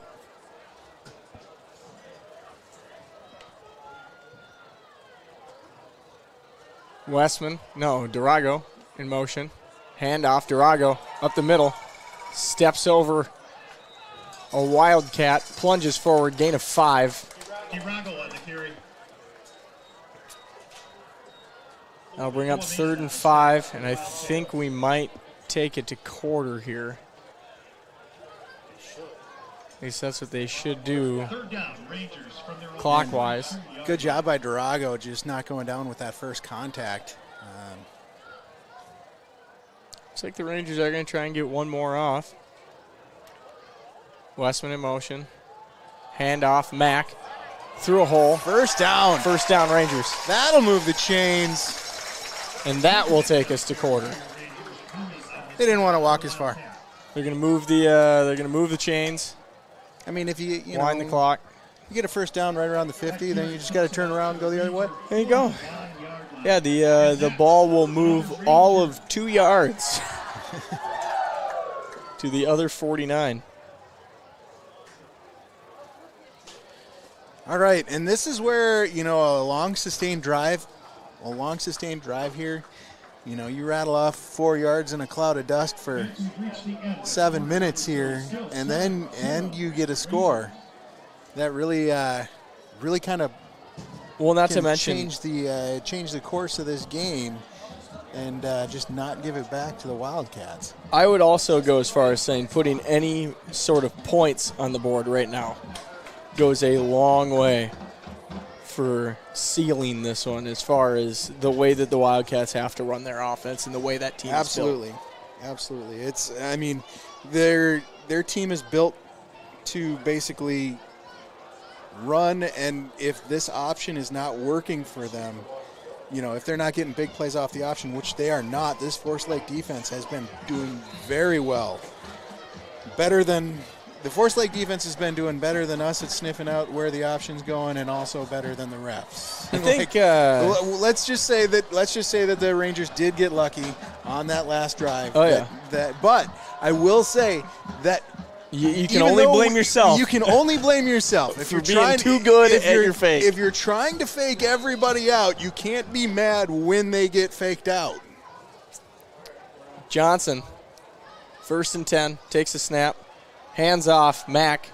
Back to the original line of scrimmage, maybe. And 2nd down.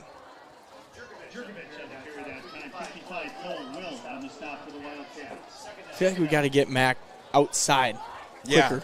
Yeah, I would really like to see him on that quick trap to the wide side of the field. I'd like to get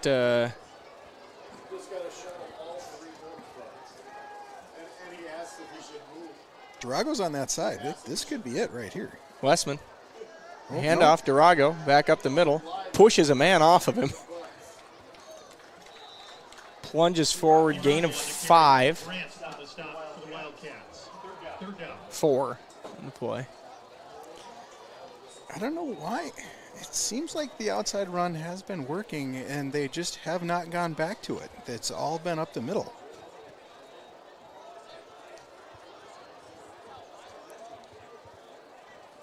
Third down, 6 to go. Ball on the 47. Clock winds. Johnson takes the snap, drops to pass. Throws outside. He's got Lashinsky. 1st down. Stays in bounds. Clock will wind. And that'll move the chains. 1st down, Rangers. Forest Lake Rangers.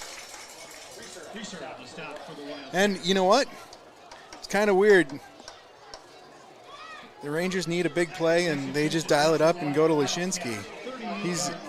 Him and Savaggio have been the possession receivers when you really need something.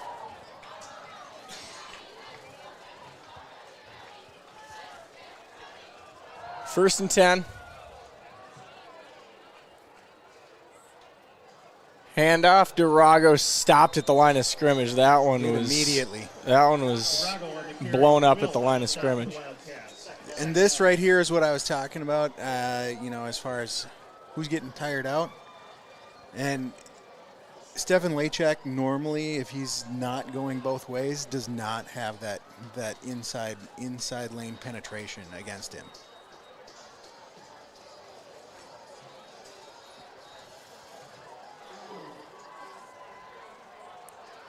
Second and 10.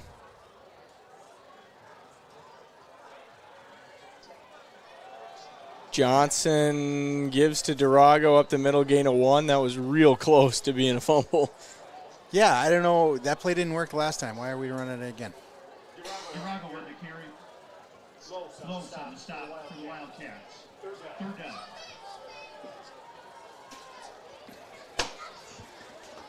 Third down, 12 to go. 11 to go. Ball on the 39.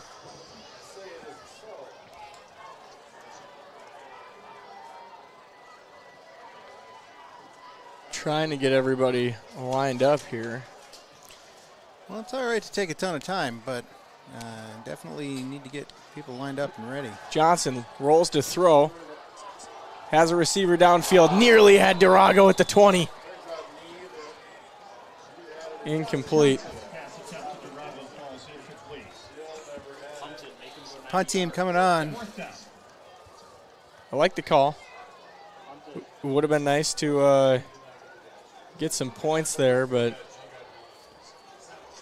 I am more of a halfway guy. I do like the making them drive the field. I mean, That there is another one of those, if it gets intercepted, it's better than a punt. But, like, if you get 5 yards, you have a shot at getting a 4th down. Punt is away. That one looks like a good one. Gonna take a Bounces Forest Lake inside bounce. the 10. And they pin him at the 6. That's gonna be great field position for the Forest Lake defense, who have been very stout so far. Ranger Wrecking Crew takes the field. You know, Defensive turnover here would be huge. absolutely. If you can, Fumble ball, interception. Give the offense some amazing how about field we position. put another 2 points on the board? Let's go with the old Rangers 9-0 on a safety. Oh, Oh, dang it, dude. They faked me again. I thought Howie Johnson yeah. just murdered that play, and there was nothing doing. Stop for your Rangers. Second down. Check that.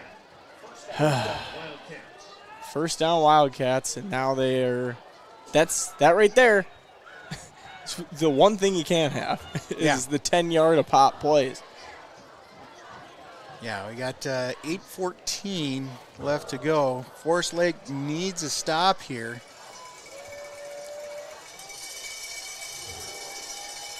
First and 10, ball on the 18. That was Blown up play, Howie blown up by Johnson. Howie Johnson. That was That's a loss. somebody didn't zig when they should have zagged there, and that is part of the problem with those weird offensive fakes. You know, hey, we're gonna have 5 moving parts, and everybody's got to move just right, and if they don't, that's what happens. Wow, that is loud. It is loud. Second down, 13 to go, ball on the 15. All right, here we go. You know, one thing we have not seen.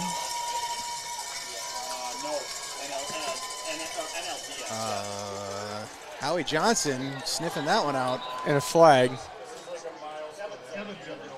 Holding on them.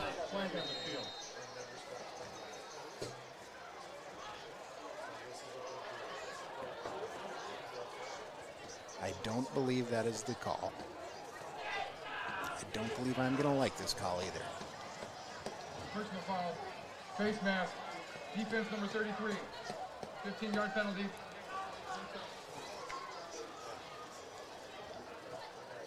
$15-yard penalty. Quarterback 1, Brooklyn Evans, for the Wildcats is currently still down on the field.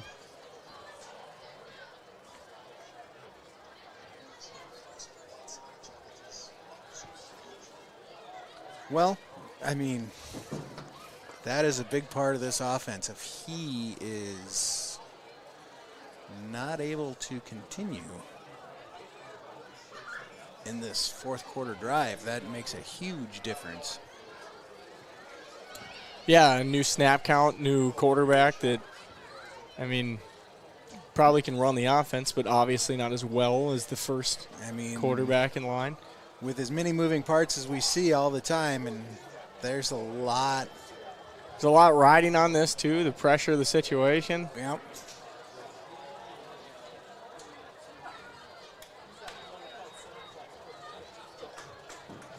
He is up and walking off on his own power, but we will have a change at the quarterback position as Mason Reese.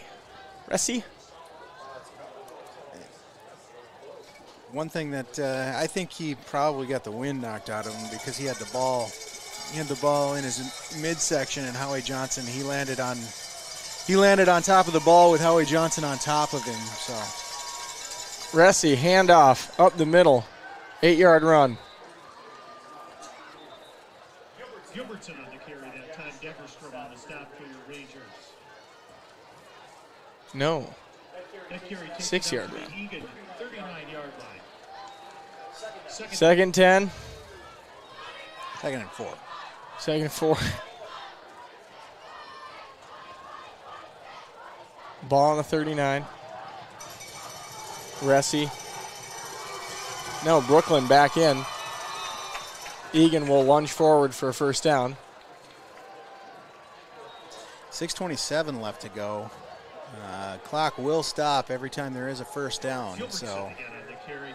Last chance on the stop for your Rangers. Ranger defense needs to come up with something big here. Something big. We need to play defense the way that we've been playing all game so far. On the Wildcats 43-yard line. We need to force a stop. Evans takes a snap, keeps himself right side. And he gets folded up on again. Helmet comes off. He'll have to come out for another play. Evans on the keeper that time. Last check again on the stop for your Rangers.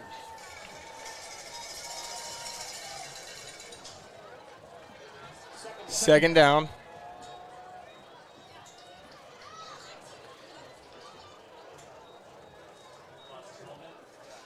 Degerstrom's been coming up with a lot of tackles on this, on these drives, on these options. He's definitely sniffing them out from his linebacker spot. Pitch out to the Deep. right side. Jack Phil Ball in on the the back. ground. Jack Phil's got it. Force leg ball. That is huge. Let's That's go. exactly what the Sports Lake Ranger Wrecking Crew needed. We get a replay on that. Here we go. So what was it? Did he just not handle the pitch? Well, Jack Phil was back there, and it looks like he hit it. Jack Yeah. just punched it. Jack and punched then it on the recovered way it. out. That was a no doubt fumble and recovery by Jack Phil. Great heads up play by Jack there. Senior night coming up with a strip and recovery. McPhee Huge, now in on huge. offense, playing receiver. Johnson, 1st and 10. Out of the pistol, takes the snap. Handoff Westman, cuts back. Gets almost back to the original line of scrimmage. Yeah, I don't think Forest Lake will be be a doing loss of a any couple. passing on this series whatsoever. You don't want to stop the clock if Just dial up a couple of your high percentage run plays and Yep. pick up as many yards as you can. And take as much time off the clock as you can. I still think Jerkovich needs to go to the outside. Hold on to the ball, 2 hands. Westman. Johnson. Stuffed at the line of scrimmage. Looked like that play was maybe designed to go to Westman and was just miscommunication there. I'm not sure what exactly happened there, because I don't think he was meant to follow Jerkovich there. All right, 3rd and 11. Ball on the 43. Rangers need a first down. Got to let this clock tick down. Johnson, play action, looks to pass. He's got a receiver. That's Redfield. Redfield with his Man. 3rd reception of the game and a first down. What a play action by Johnson, keeping the ball down by his side. Beautiful, beautiful play. That's going to dial it up, and Passes down to the Eagan man, 28-yard line. And that's another Ranger. he had Redfield. He took the mid receiver. He had Connor McPhee deep and Jerkovich short. Yeah, I think if he would have chosen any one of the 3, they probably would have made the catch. But Redfield definitely was the high percentage play because he was wide open. Johnson, handoff, Mack, up the middle. Fights forward for a yard. Jerkovich on the carry that time. Will stop the stop for the Wildcats. Now you really got to click over into clock management and Yep. let this clock wind. Tick, tick, tick. 33 seconds on the play clock. You need to take all of that.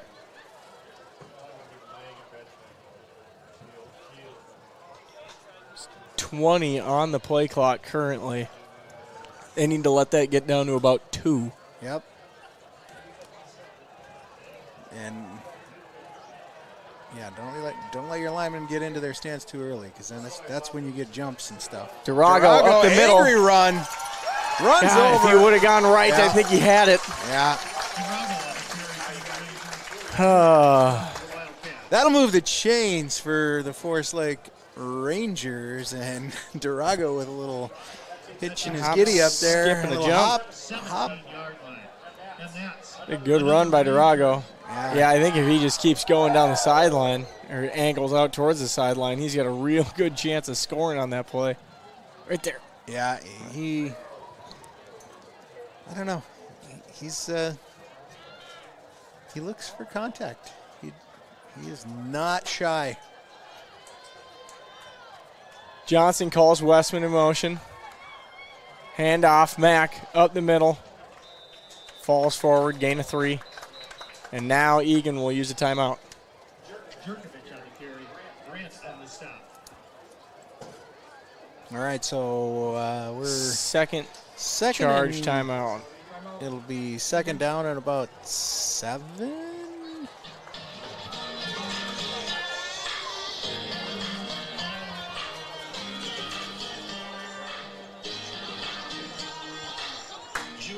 Second 7, balls on the 14. The Rangers just needing another first down to really just salt this one away for sure. Yeah, and you know what? Just another nail biter. Another nail biter for the Forest Lake Rangers to close this one out. 7-0. Nevertheless. 7-0 is your score, and if you are enjoying this game and this broadcast, with the music being a little bit louder, we got the windows open tonight, Yeah. so that's why we got a little more music than normal. But make sure you like and subscribe, hit that bell. It'll tell you when we're on next, and I'll get you back to Noah here. Johnson on 2nd and 7. Westman in motion. Takes a snap. Hand off. Durago up the middle. And a big thanks to Again, they stop him. They mark him down like after no gain. He at least picked up 4 on that play, I feel like. Yeah, I don't know. I mean, it's it is what it is. But big thanks to Paul, Jill, and all the crew taking care of all the audio visual for us. Great job. Next week, Roseville. We will be Still in communication. still in communication. So we will find out what we have. In the past, we have worked out with Roseville area TV, and it has been a fun time down in Roseville. They've allowed us to come in a couple of times, so hopefully that'll be the case this time. Great job. I always appreciate those guys down there. Also, give MNHS Football Network a follow on YouTube and Instagram. Caleb I know he was at the Totino Grace game tonight. He is actually here for the second half. He Yeah, he showed is up. here. Showed up Oh, nice. Get right some around second half halftime. highlights from him. But he did cover the Totino Grace game earlier. Johnson running left, looking for a block, and he's going to be taken down after a gain of maybe 1 again, and it's going to be 4th down. Stop for the Wildcats. I would really like to see Johnson be making that pitch rather than taking the tackle with a minute and a half left to go in the game. What do you do here?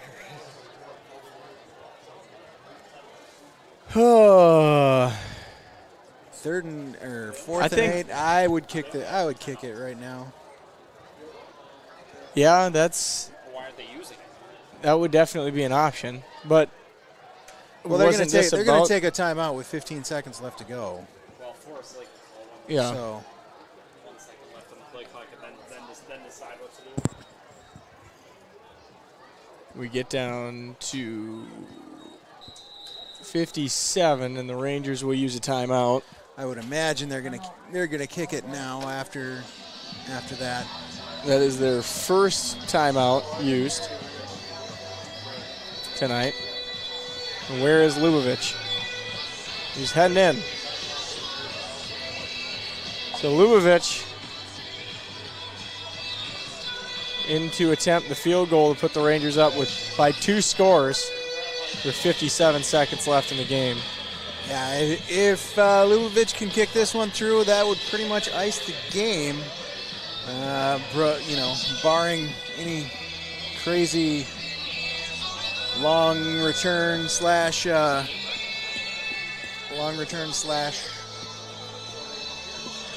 onside kick recovery. That's what it would require if we can have Lubavitch put this one through. This will be a 32-yarder. McPhee to hold. Lubavitch to attempt the field goal. Come on now.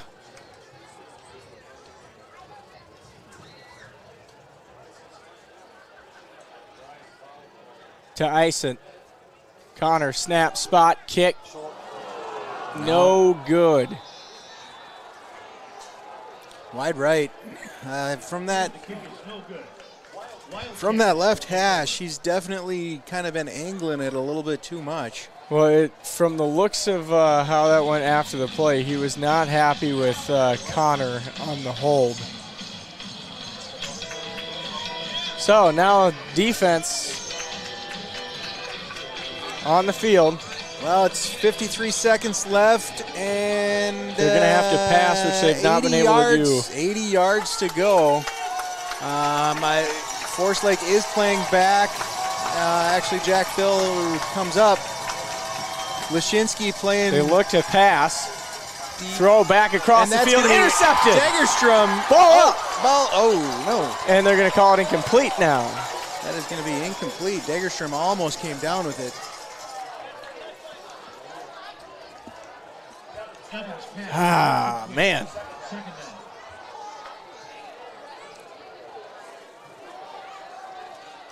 Dagerstrom.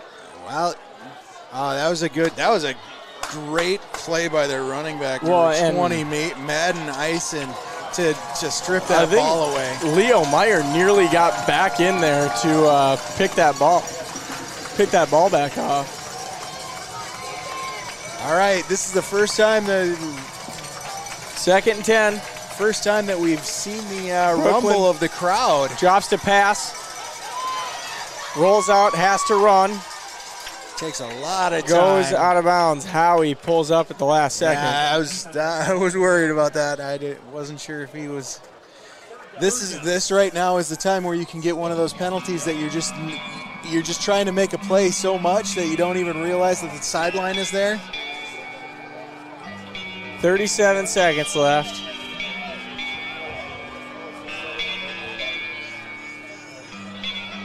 All right. 3rd and 7. Here it is. This is, we got the rumble of the crowd, and she's shaking a little bit in the booth now. This is one of the first times that the booth has been a-rocking. Look to pass, throw over the middle, incomplete. He had his, 4th down. He had his man. He just threw it a little bit too low. Tony Klask was in there in the vicinity. 4th down. One play until the Rangers can take a knee. Yeah, I think he was looking to just get the first down there. He saw Tony Klask coming over the middle, and that basically closed off his route, and he knew he had to get rid of it. So he was probably hoping that the wide receiver just went down and caught the ball, which would have been a first down. Evans under center. Takes the snap. Rolls right. Looking for somebody downfield. Throws it into triple coverage. And they're able to get a reception. First down. That As soon as the ball is marked, the clock will start. they have 1 timeout left or 0 timeout? No timeouts left No timeout. for the Wildcats. So they'll spike it with 22. Spike it with 22. Talk about it. This, like we were talking about, this offense doesn't have a lot of those downfield plays to dial up. They live on the option and the fake. And Well, we just saw what their deep pass was, and it was about 15 yards. right. I mean, and that's the thing. But you also can't let anybody get behind you at that, because Right. if they are somehow able to get the ball off. Brooklyn does have a lot of shake and bake to him, but his Correcting the spot. his deep ball is not that. He really does not have too much of a cannon. So 22 seconds. They go and halfback pass back to Brooklyn. who seems to be their playmaker, and that is A first going down. to be 14 seconds left on the 40-yard line. Pass complete to Evans. And that is 100% the reason why you want Brooklyn to continue to be in there. He definitely has some open field ability. What, All right. as a coach, if you got a quarterback like that, do you potentially put your backup in and put him out at receiver, or do you leave your best athlete at quarterback? I mean, you got to leave him at quarterback. I mean, especially, that was not a bad pass from a halfback, though. No. But, who knows? Maybe that's their backup quarterback. I mean, with this option, the way it runs, 12 seconds left. Drops to pass, pressured. And out of bounds with 6 seconds 6 left. and a half to go. Evans as the keeper that time.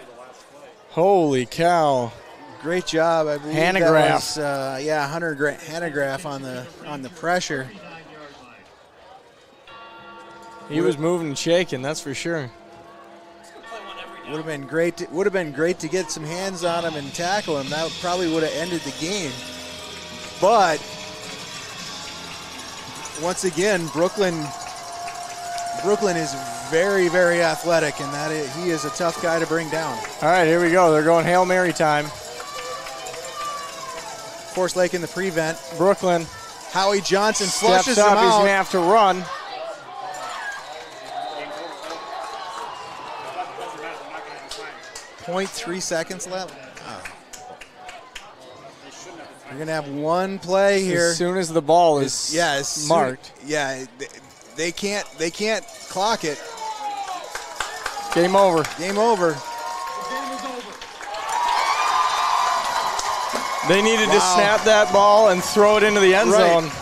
I don't know why they even called it to spike it.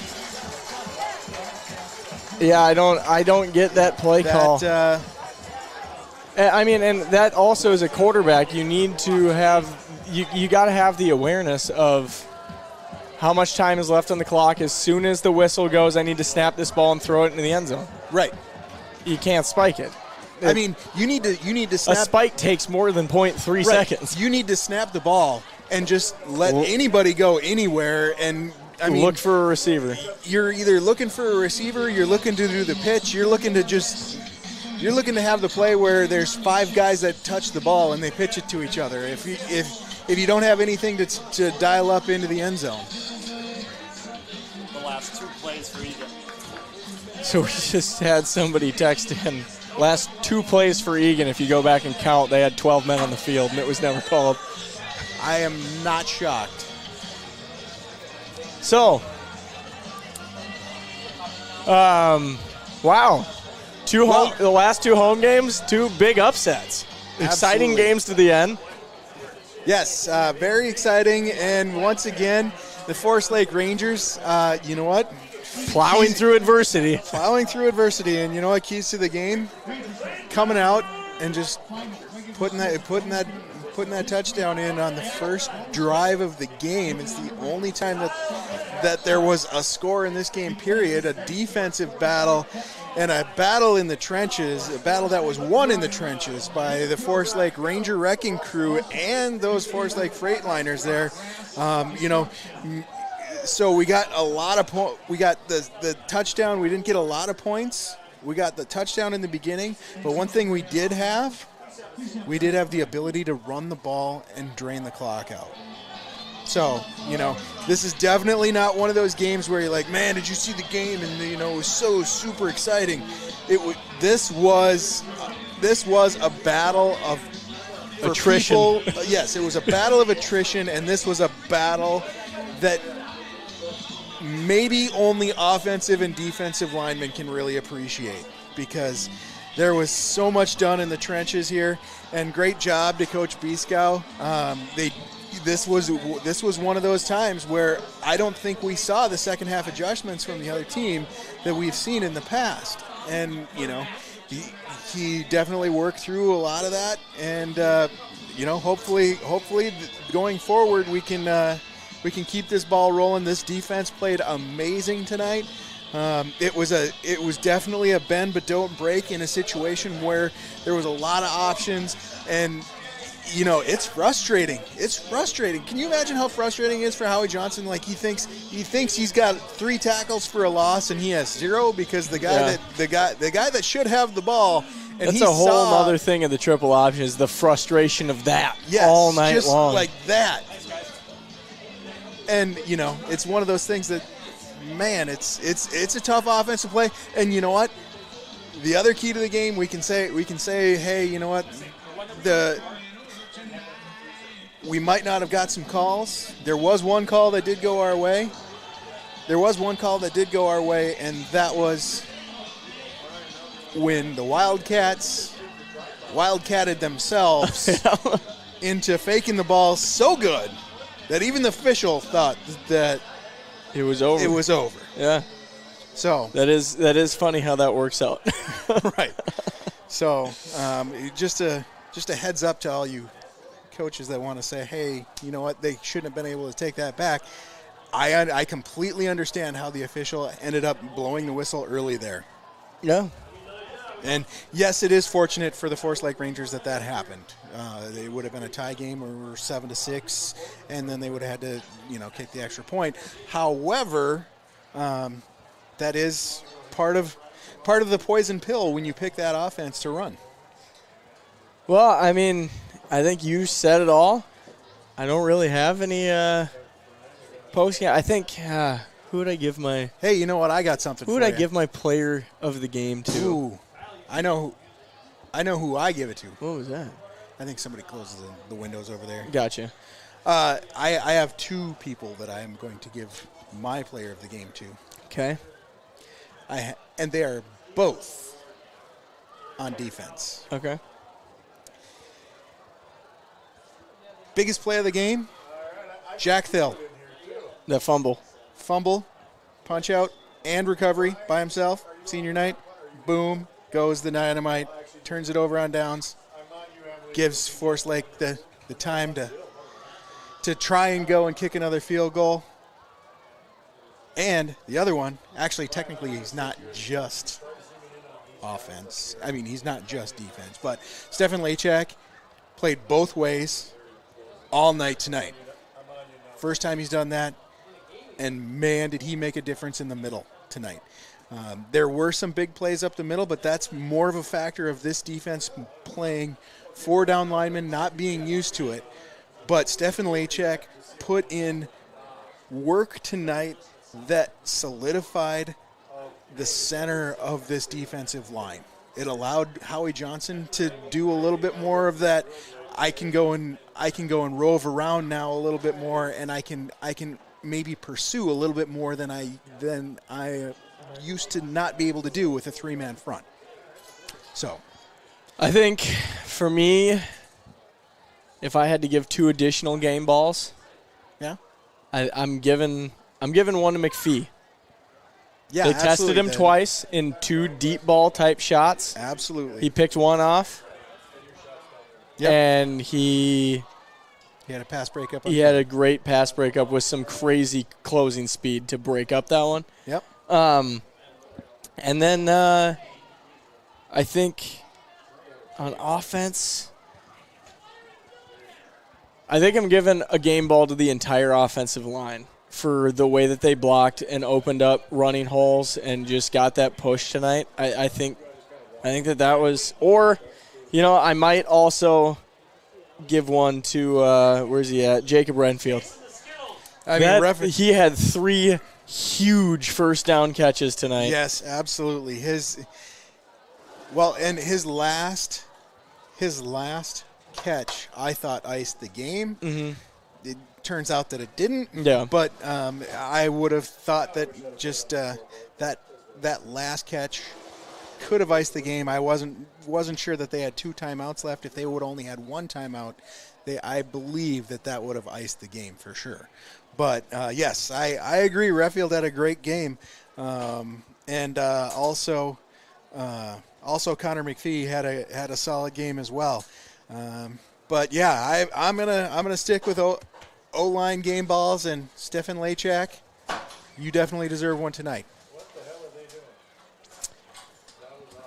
doing? All right.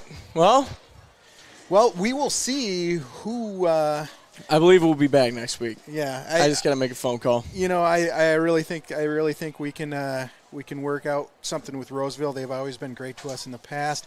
Also, a big thanks to Paul, Jill, and the crew. Yep. For bringing you the great AV. And Emily, our newest camera person. Emily, our Emily. newest camera person. We have a new camera person up there. So.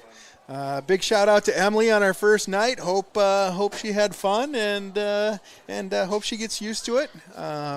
Double check the socials for MNHS Football Network. You'll have second half highlights. Yeah, maybe an interview or two from Caleb. I'm not sure if he's going to have them, but also like and subscribe on this stream so you can see when we're up again. I'm Joel Geis. Mel Casa. And that'll do it from Forest Lake, where they take down the Eagan Wildcats 7-0. Have a great weekend, everybody. Have a good one.